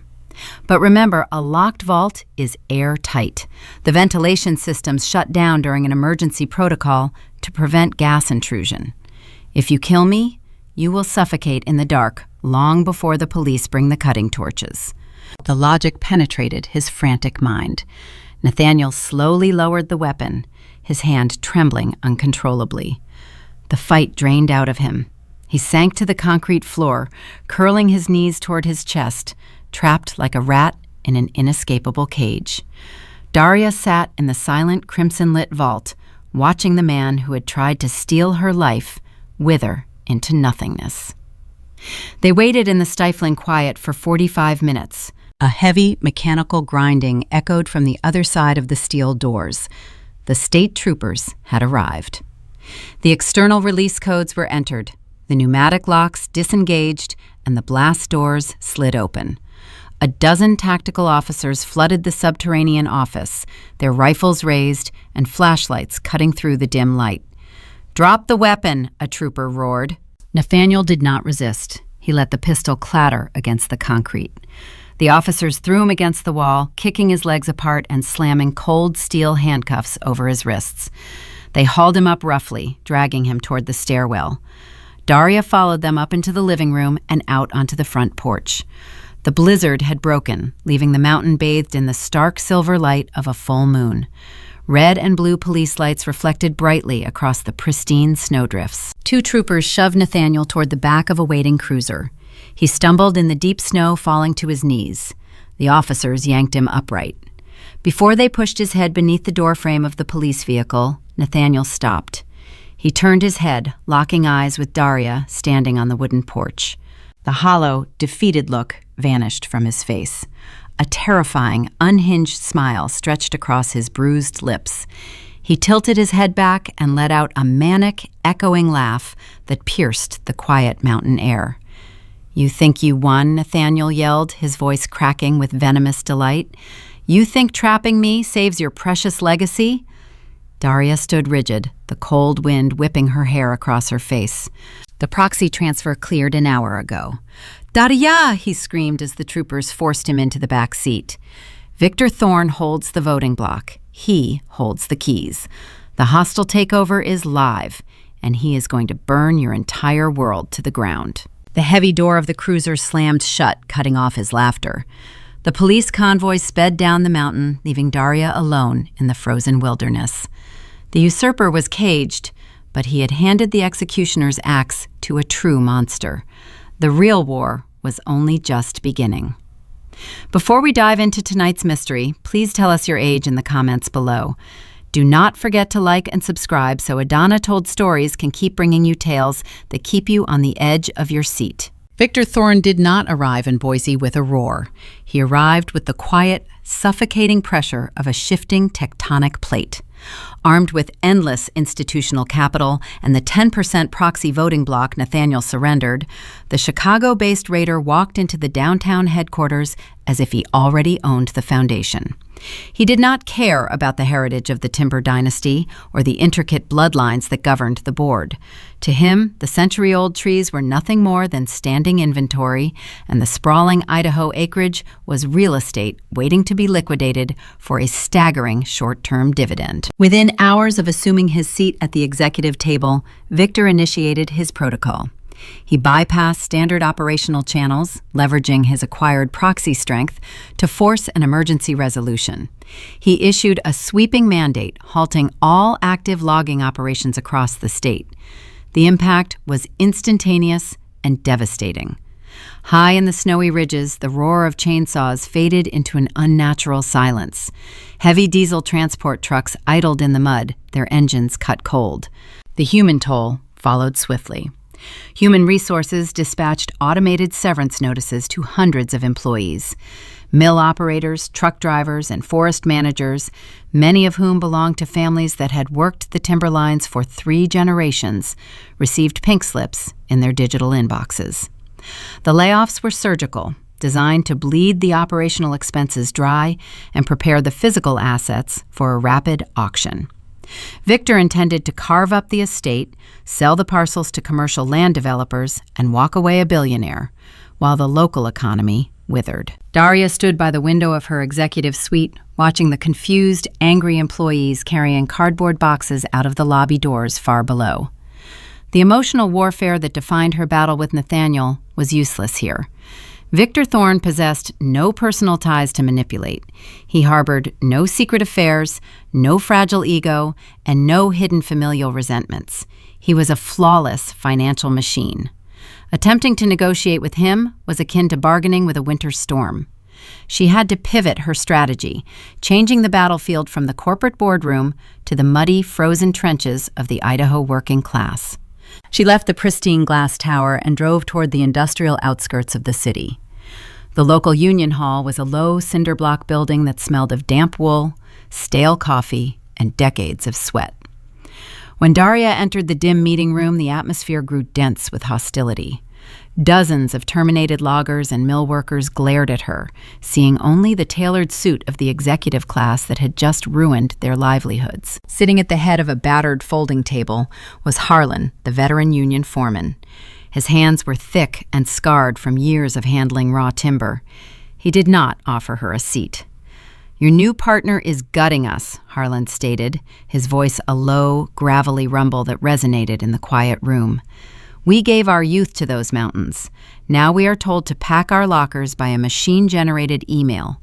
"He is no partner of mine," Daria replied, keeping her posture straight and her tone unyielding. "He is a parasite, and he expects you to walk away quietly so he can auction the ground beneath your feet. I am not here to offer apologies. I am here to offer a countermeasure." Harlan narrowed his eyes, leaning forward. "What kind of countermeasure?" Daria opened her leather briefcase, retrieving a thick stack of yellowed, brittle parchment. Following the raid by the federal regulators, she had spent the entire night scouring the antique shadow ledgers in the subterranean vault. Nestled between the financial records, she had discovered the original land grant charters drafted by her great-grandfather in 1912. "I found a ghost in the archives," Daria explained, spreading the fragile documents across the folding table. When this company was incorporated, the state legislature passed a highly specific zoning statute to protect the watershed. It requires exhaustive, multi-year soil and ecological impact studies before any acreage categorized as heritage timberland can be parceled or sold to outside commercial developers. The room remained silent, the men listening intently.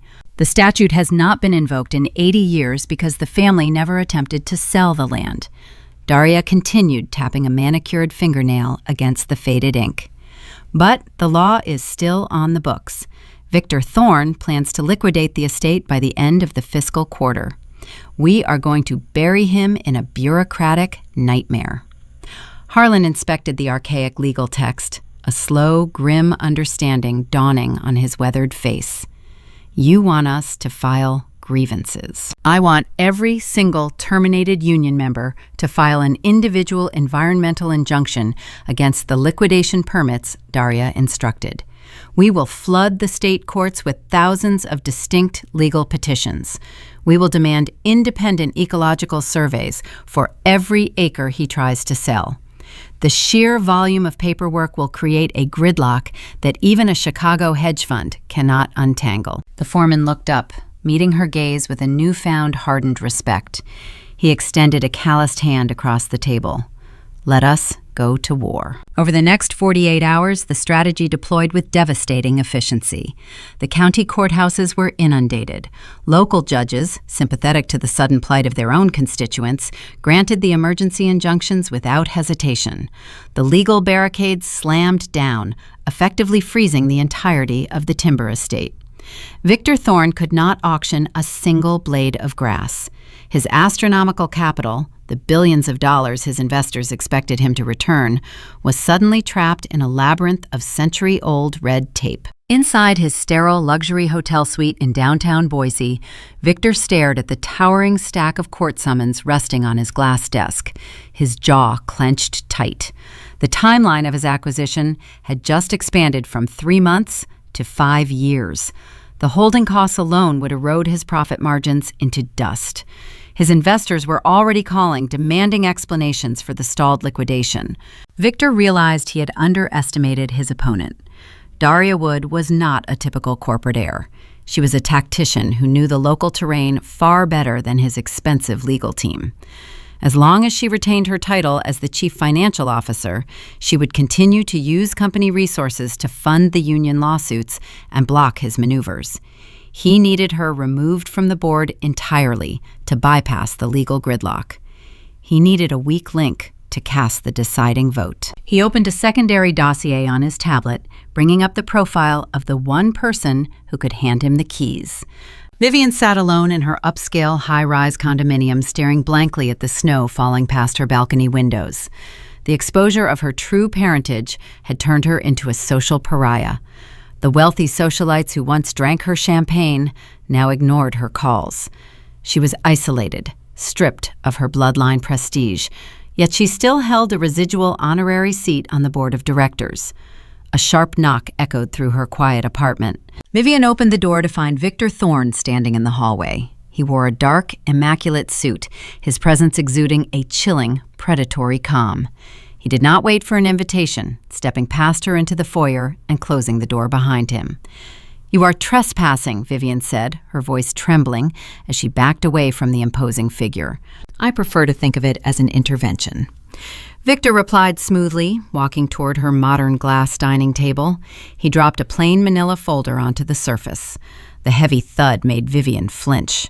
"What is that?" she asked, her eyes darting toward the folder. Victor unbuttoned his suit jacket, projecting an aura of absolute control. Before Nathaniel became a fugitive, he left a rather interesting digital trail. "I employ individuals who specialize in retrieving deleted correspondence." Vivian felt the blood drain from her face. She took a hesitant step forward, reaching out with shaking fingers to open the folder. Inside were high-resolution photographs, printed, email transcripts, and thanking routing numbers. The documents detailed her secret communications with Elias Vance, the deceased private investigator. The emails explicitly outlined her instructions to use the forged trust documents to extort Daria. The routing numbers proved she had provided the initial retainer fee to hire the blackmailer. "You aided an extortionist," Victor stated, his tone devoid of any emotion. "You conspired to defraud a major corporation. The man you hired ended up with a bullet in his chest. The federal authorities are currently searching for the missing links in the homicide timeline." Vivian dropped the papers, staggering backward until her spine hit the living room wall. Her breathing turned shallow and rapid. "You cannot prove I knew he was going to die. I only wanted the documents." "Ignorance is a very fragile defense in a federal courtroom," Victor noted, picking up one of the photographs. "The Department of Justice will not care about your familial grievances. They will see a conspiracy that ended in murder. You will face a minimum of 20 years in a federal penitentiary. The media will feed on your trial for months." Tears welled in Vivian's eyes, spilling over her pale cheeks. She slid down the wall, curling her knees toward her chest.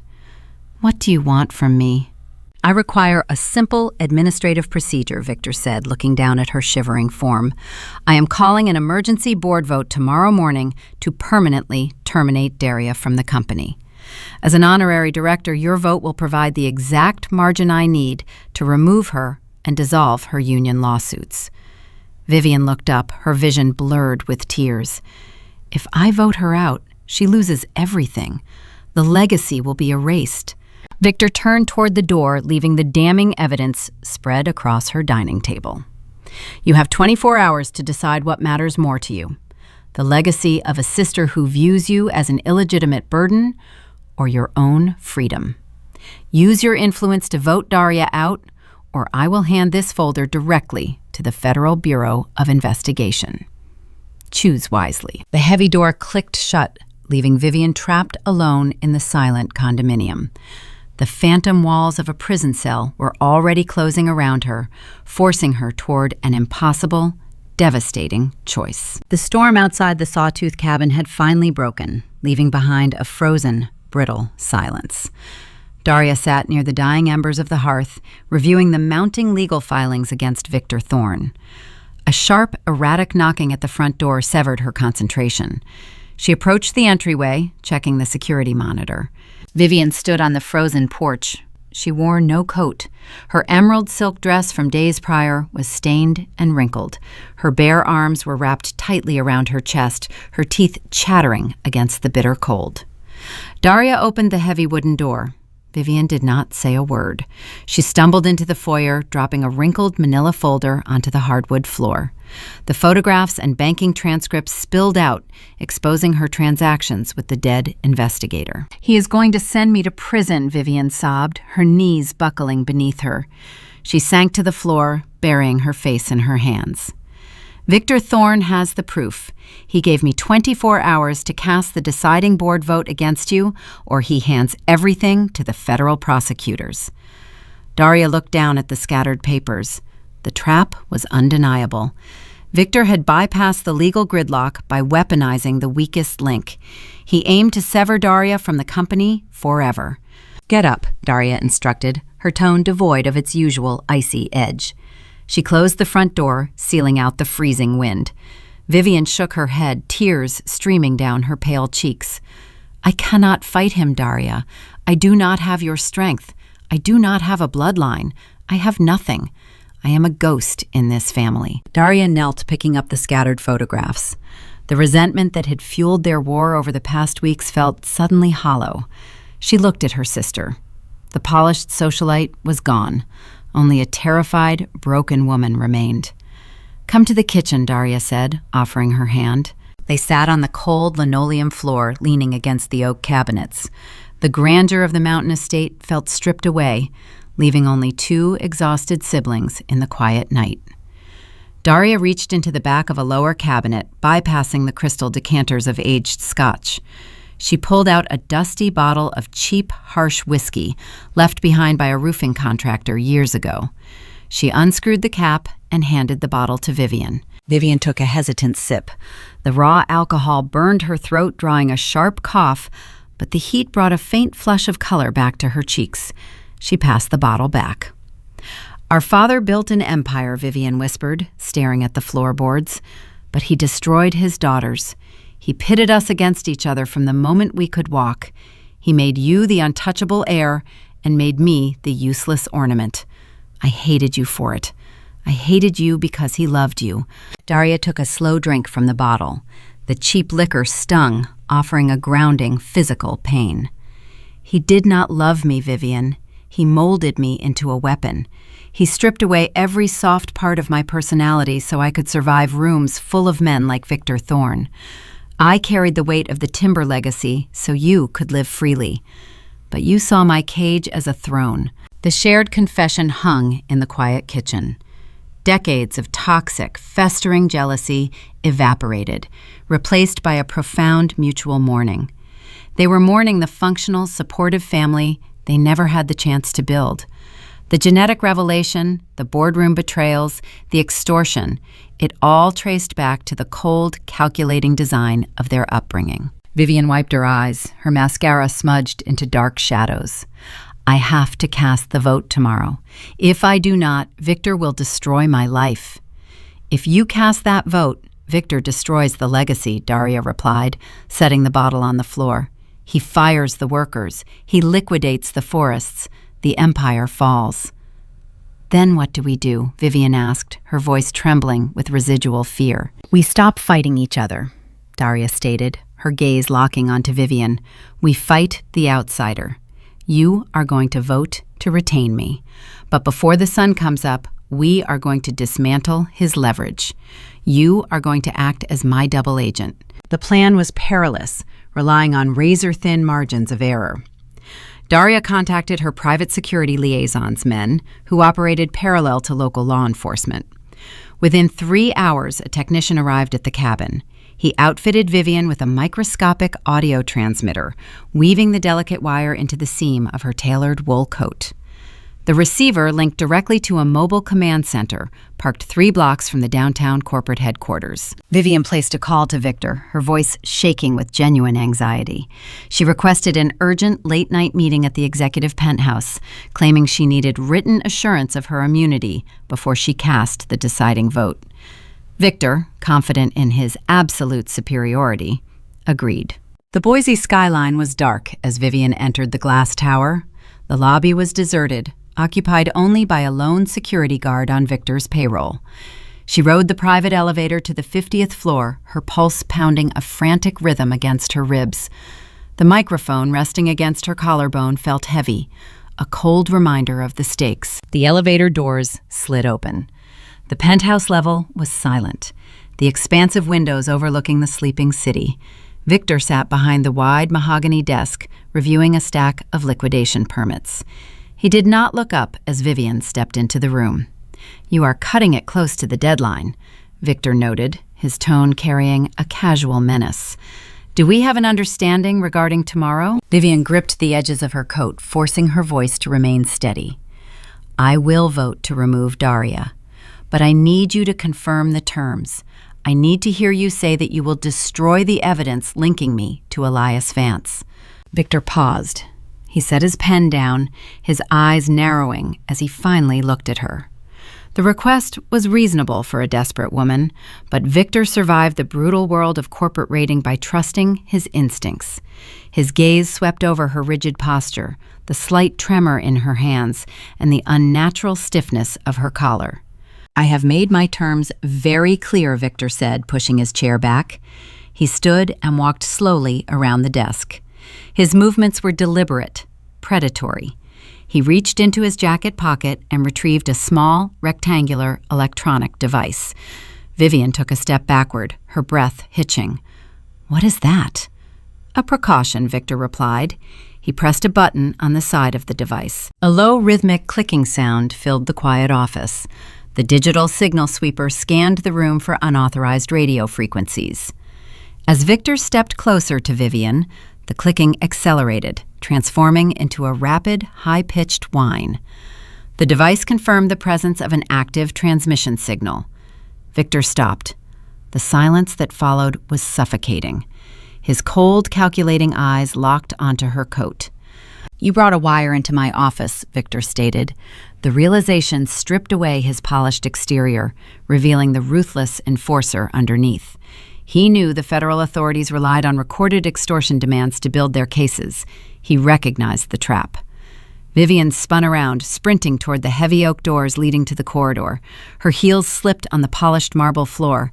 She reached the brass handles, pulling with all her strength. Victor crossed the room with terrifying speed. He slammed his weight against the doors, pushing them shut before Vivian could slip through. The heavy wood secured with a loud, final thud. He threw the deadbolt, locking them inside the soundproof executive suite. Vivian backed away, her heart hammering wildly. "Let me go! The authorities are listening right now. They are in the lobby." Victor did not flinch. His expression hardened into a mask of pure, survival-driven rage. "A recording is only useful if the primary witness lives to testify," he said, his voice dropping to a lethal whisper. "And the authorities are 50 floors down. It takes 4 minutes for an elevator to reach this penthouse. A lot can happen in 4 minutes." He advanced on her, his heavy footsteps echoing across the marble. Vivian retreated until her back hit the floor-to-ceiling glass windows. There was no escape. The city lights far below offered no salvation. The soundproof walls absorbed her panicked breathing. The predator had cornered his prey, and the heavy oak doors stood as the only barrier between her and the incoming authorities. Before we dive into tonight's mystery, please tell us your age in the comments below. Do not forget to like and subscribe so Edana Told Stories can keep bringing you tales that keep you on the edge of your seat. The audio feed inside the mobile command center crackled with static, transmitting the chilling metallic thud of a deadbolt sliding into place. Daria pressed the earpiece deeper into her ear, listening to the heavy, echoing footsteps of Victor Thorne advancing across the penthouse marble. The digital signal sweeper had exposed the wire. The operation was compromised. Vivian let out a sharp, terrified gasp that pierced the quiet of the unmarked surveillance van parked in the loading dock. Daria did not hesitate. She signaled the 4 private security contractors waiting in the shadows.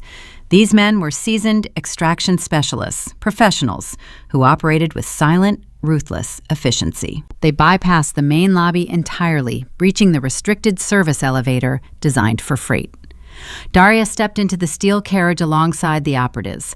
She swiped her master executive override card, forcing the elevator into a continuous, uninterrupted ascent to the 50th floor. The machinery groaned under the sudden acceleration.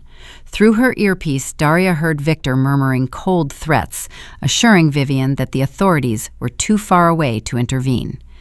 The digital floor indicator ticked upward, a glowing red countdown. 47, 48, 49. The elevator doors parted. Daria strode down the dimly lit executive corridor, her heels clicking a steady, unyielding rhythm against the hardwood. At the far end, the heavy oak doors of the boardroom stood sealed. The lead security contractor stepped forward, positioning a compact hydraulic breaching tool against the reinforced locking mechanism. With a sharp, concussive crack, the deadbolt shattered. The oak doors swung inward, hitting the interior walls with a resounding crash. Inside the suite, Victor spun around, his predatory focus broken. He had Vivian pinned against the floor-to-ceiling glass windows, his hand raised. The security team flooded the room instantly, flanking the Chicago raider and cutting off his escape routes. Victor tensed, preparing for a physical altercation. Daria walked through the shattered doorway, raising a single manicured hand to halt her guards. She had no intention of engaging in a crude brawl. Physical force was a temporary solution. She preferred a permanent, surgical execution. "You are trespassing on my property," Victor sneered, attempting to project authority, despite the armed men surrounding him. "The federal agents are listening to this feed, Daria. If your thugs touch me, you will join your sister in a federal holding cell." Daria did not address his threat. She walked directly to his sprawling mahogany desk. From under her arm, she retrieved a sleek, encrypted financial tablet. She tossed the device onto the polished wood. It slid across the surface, coming to a halt mere inches from Victor. The screen glowed with a live, continuous data stream from the Chicago Mercantile Exchange. "I am not here to assault you," Victor Daria stated, her voice carrying a glacial, unwavering calm. "I am here to collect a debt. You assumed the environmental injunctions were my only defense.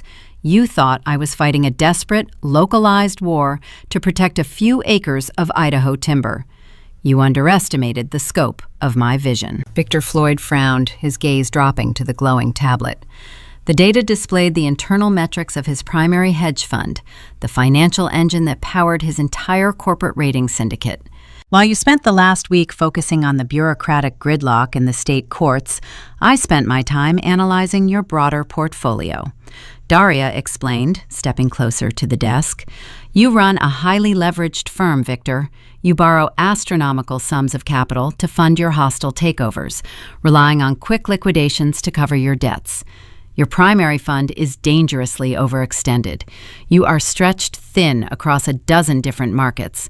A cold realization began to form behind Victor's eyes. He reached for the tablet, his fingers hovering over the screen. "I contacted the elite banking syndicates my father cultivated over his 40-year career." Daria continued her tone, dropping to a lethal whisper. "Men who despise your parasitic business model. Together, we initiated a coordinated, staggering short position against your primary fund. We bet against your solvency, and because your liquid capital is currently trapped in the frozen assets of this timber empire, you lack the cash reserves to defend your position." The numbers on the tablet screen began to flash a rapid, rhythmic red. The automated trading algorithms on the Chicago Exchange were reacting to the sudden, overwhelming market pressure. 5 minutes ago, I triggered a synchronized margin call, Daria announced. Your brokers are demanding immediate repayment of your borrowed capital. Since you cannot produce the cash, the clearinghouses are automatically liquidating your remaining holdings to cover the deficit. Victor watched the screen in paralyzed horror. The visual representation of his net worth plummeted in real time. The graphs nosedived, erasing millions of dollars with every passing second. The empire he built upon the ruins of other companies was evaporating into digital dust. His hands began to shake. The arrogant, untouchable predator withered into a hollow shell as he witnessed his own financial execution. Within 3 minutes, the balance reached zero before plunging deep into negative figures. He was bankrupt. Vivian slipped away from the glass windows, hurrying to Daria's side. She stared at the broken man behind the desk, her breath shuddering with a profound relief. The nightmare that had threatened to send her to a penitentiary was dissolving. The distant wail of sirens pierced the quiet of the penthouse. Heavy boots echoed down the corridor, far louder than the private security team. A tactical unit of the Federal Bureau of Investigation stormed into the suite, their windbreakers rustling sharply. They had monitored the entire extortion attempt through Vivian's concealed wire. The audio evidence of Victor barricading the door and threatening a witness provided the exact probable cause required for an indictment. The lead agent approached the desk, securing Victor's wrists in cold steel handcuffs. The raider did not resist. He remained fixated on the dark screen of the tablet, unable to process the sheer magnitude of his defeat. Before the agents led him out of the suite, Daria leaned across the mahogany desk, delivering the final retaliatory blow. "I did not just initiate the margin call, Victor," she murmured, ensuring only he could hear the fatal truth. "When the clearinghouses auctioned your liquidated debt to recover their losses, I submitted the winning bid. I purchased the remains of your hedge fund for pennies on the dollar. You do not just go to prison destitute. You go to prison knowing that I now own everything you spent your life building. You are my subordinate." Victor squeezed his eyes shut, a sound of agonizing defeat escaping his throat as the agents dragged him toward the shattered oak doors. The suite fell silent, save for the distant hum of the city below. Daria turned to her sister. Vivian reached out, wrapping her arms around Daria in a fierce, unyielding embrace. The decades of toxic rivalry, the boardroom betrayals, and the bitter resentments washed away in the quiet aftermath of their shared victory. The enemies were vanquished. The timber legacy was secure. The sun rose over the Sawtooth Mountains the following morning, casting a brilliant golden light across the snow-covered peaks. Daria sat in her pristine executive office, the scent of fresh pine drifting through the ventilation system. The corporate warfare was over, leaving her as the undisputed sovereign of the empire. The heavy glass door to her suite clicked open.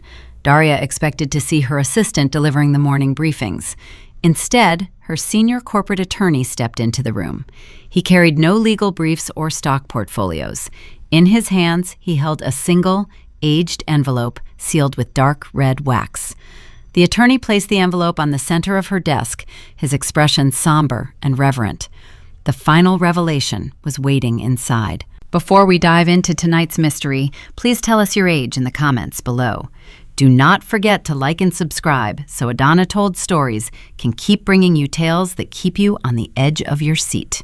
The dawn sunlight filtered through the floor-to-ceiling glass of the executive suite, casting long, sharp angles across the polished mahogany desk. The corporate warfare of the past month had left the Boise headquarters altered, humming with a quiet, undeniable reverence for the woman sitting at the helm. Daria stared out at the jagged, snow-capped peaks of the Sawtooth Range. The predators were vanquished. The usurpers were exiled or caged.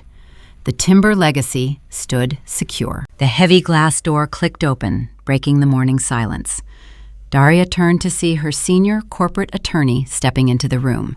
He did not carry the usual stack of legal briefs, nor did he offer his customary morning greeting. His expression was somber, carrying the gravity of a man delivering a final testament. In his hands, he held a single, aged envelope made of thick, cream-colored parchment. A dark red wax seal secured the flap, stamped with the intricate pine tree crest of the Wood family. He placed the envelope precisely in the center of her desk. "Your father gave this to me 3 years ago," the attorney explained, his voice hushed in the quiet office. "He left very explicit instructions. I was sworn to keep it secured in an off-site vault and only deliver it to you upon the resolution of a specific sequence of events." Daria looked from the envelope to the seasoned lawyer.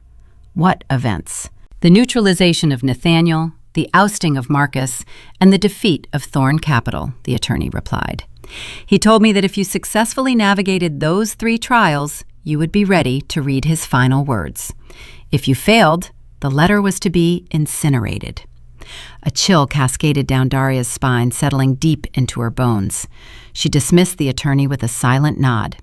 He retreated, pulling the heavy door shut and leaving her entirely alone. Daria reached out, tracing her fingertips over the raised wax crest. Her pulse throbbed a steady, heavy rhythm against her wrists. The implications of the attorney's words defied reason.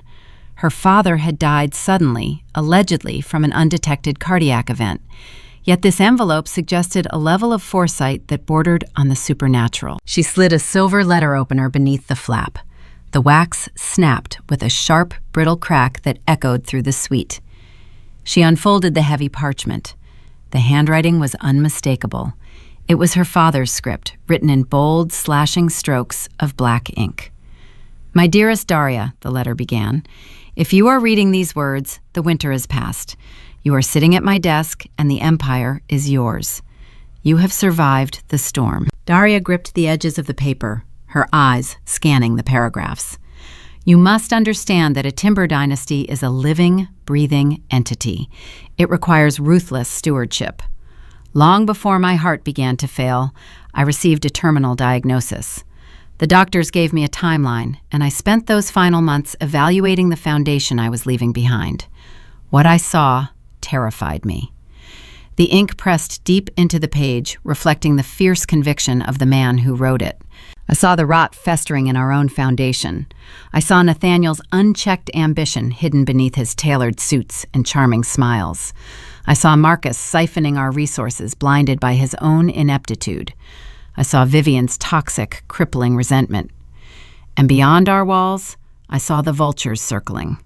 I knew Victor Thorne was waiting in Chicago, tracking the scent of a dying patriarch, ready to carve up our heritage the moment I was lowered into the earth."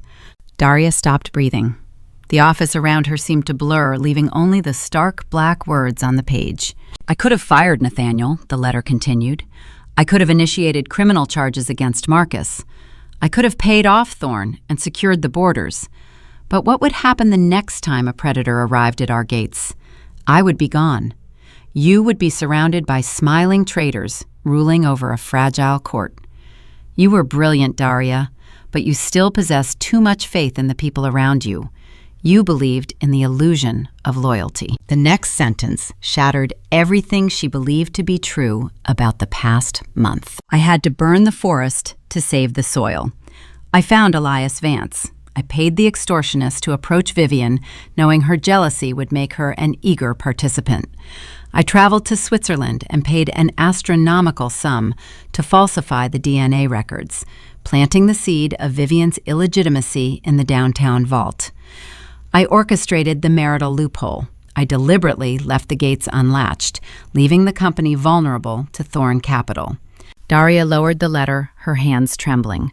The air vanished from her lungs. The entire sequence of events, the midnight handoff, the forged debt, the hostile takeover, it was not a string of chaotic betrayals. It was a perfectly engineered mechanism.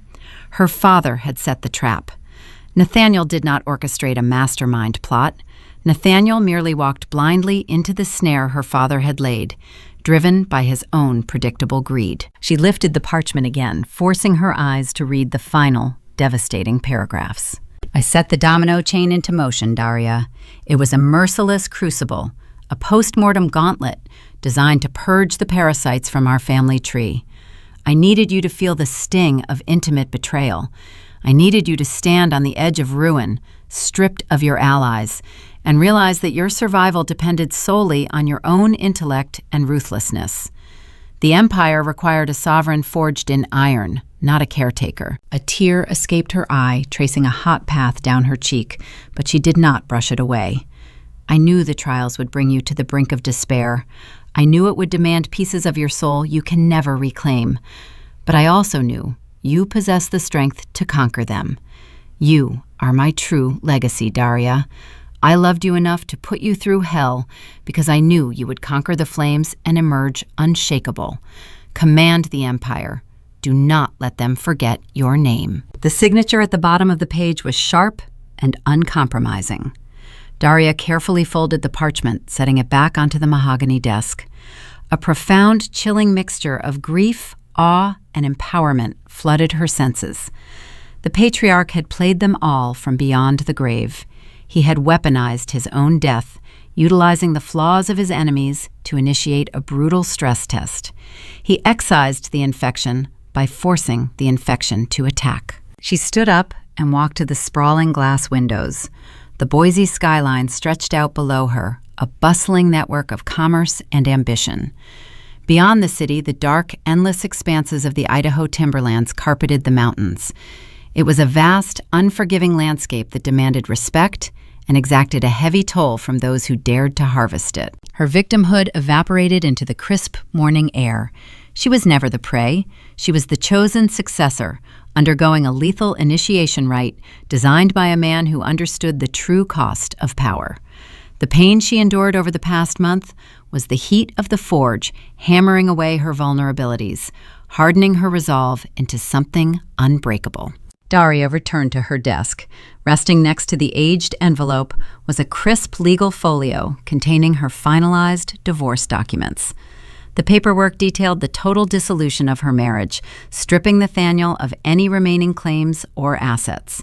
He was sitting in a federal holding facility, facing a lifetime behind bars, entirely ignorant of the fact that he was merely a pawn in a dead man's game.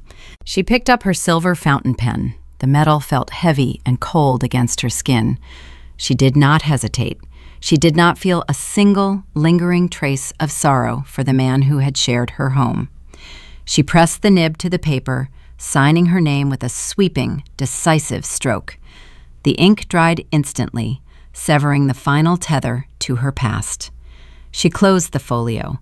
Daria Wood looked out over her undisputed Idaho empire.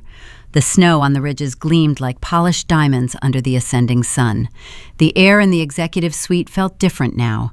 It was cleared of the lingering shadows and the unspoken threats. She smoothed the lapels of her charcoal blazer, her posture rigid, her gaze cold and clear. She was no longer just an heir waiting to inherit a fragile kingdom. She was the absolute forged sovereign of her bloodline, and she was ready to rule. We often measure the weight of an inheritance by the tangible assets left behind.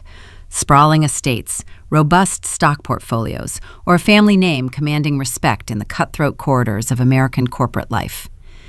Yet the truest, most enduring legacy a parent passes down is rarely etched in paper or locked inside a vault. It is carved deeply into a child's psychology. It is the silent, invisible framework of how they view the world, perceive their own worth, and understand the concept of love. When we examine the harrowing saga of the Wood family, we do not just see a high-stakes corporate thriller filled with hostile takeovers and espionage. We are presented with a chilling, cautionary reflection on the profound failures of parenting, the devastating cost of emotional neglect, and the true meaning of family responsibility. At the heart of this fractured dynasty lies a patriarch who fundamentally misunderstood his role as a father. In the pursuit of securing a financial empire, he sacrificed the souls of his daughters. American culture frequently glorifies the rugged individualist, the self-made titan who crushes obstacles through sheer willpower. We applaud resilience and the relentless pursuit of success. However, when this hyper-competitive survival of the fittest mentality is imported into the sacred space of a traditional family structure, it becomes a slow-acting poison. A home is meant to be a sanctuary, a place where children are nurtured, valued, and allowed to stumble without the fear of losing conditional affections. Instead, the Wood patriarch transformed his home into a brutal training ground, viewing his children not as human beings requiring guidance, but as raw materials to be forged or discarded. The original sin in this family's collapse was the blatant, unapologetic use of favoritism and labeling. From a young age, children act as emotional sponges, absorbing subtle and overt cues regarding their value. The father looked at his two daughters and immediately assigned them functional roles. Daria was praised for her formidable intellect, groomed to be the unshakable heir, and handed the heavy, suffocating crown of the family's expectations. Vivian, conversely, was dismissed as a pretty little liability, her ambitions swatted away, her worth reduced to mere decoration. This is a catastrophic failure of fairness. When a parent measures children by their utility or pits them against one another, they do not foster excellence. They plant the bitter, deep-rooted seeds of lifelong resentment. Vivian's ultimate betrayal was not born of inherent malice. It was the desperate, festering cry of a child who spent her entire life starving for validation, only to be told she was fundamentally inadequate. Furthermore, the story illuminates the absolute necessity of emotional awareness in raising children. A strong, cohesive family requires a foundation built on empathy and active listening. The patriarch possessed an abundance of strategic foresight, but he was entirely emotionally bankrupt. He failed to see Daria's profound isolation, the heavy toll of the armor she was forced to wear every single day to meet his impossible standards. He failed to recognize Vivian's agonizing pain, blinding himself to the toxic jealousy tearing his family apart from the inside out. True parental guidance involves recognizing the unique emotional landscapes of each child, validating their feelings, and actively working to bridge the gaps between siblings, rather than exploiting their differences to build a corporate moat. Equally destructive was the toxic burden of secrets and lies that permeated the household. The mother's hidden affair, the concealed DNA report, the whispered half-truths. These deceptions created a house built upon a geological fault line, waiting for the slightest tremor to trigger a catastrophic collapse. Honesty is the absolute cornerstone of trust within any traditional family. Shielding children from difficult truths, or worse, weaponizing those truths as a posthumous trap, teaches them that love is conditional and that intimacy is a vulnerability to be exploited. When parents operate in the shadows, children learn to survive through manipulation rather than authentic connection. The most terrifying aspect of the patriarch's legacy was his ultimate justification. He genuinely believed that orchestrating a brutal, life-destroying stress test was an act of profound paternal love. He manufactured a scenario filled with extortion, forged documents, and hostile predators, intentionally plunging his daughter into a living hell. His logic was rooted in the ruthless reality of corporate dynasties. He believed he had to burn the forest to save the soil, forging Daria into an unshakable sovereign. But we must ask ourselves, at what terrifying cost? Is the preservation of a financial legacy worth the complete emotional destruction of a human being? True long-term guidance does not involve traumatizing our children to prepare them for a cruel world. It involves equipping them with the moral compass, the emotional intelligence, and the inner security required to navigate that world without losing their humanity. A parent's job is not to build a cage of fire to see if the child can walk through the flames without burning. A parent's job is to be the lighthouse, offering a steady, unwavering beam of unconditional support that guides them safely through the darkest storms. We must redefine our understanding of strength.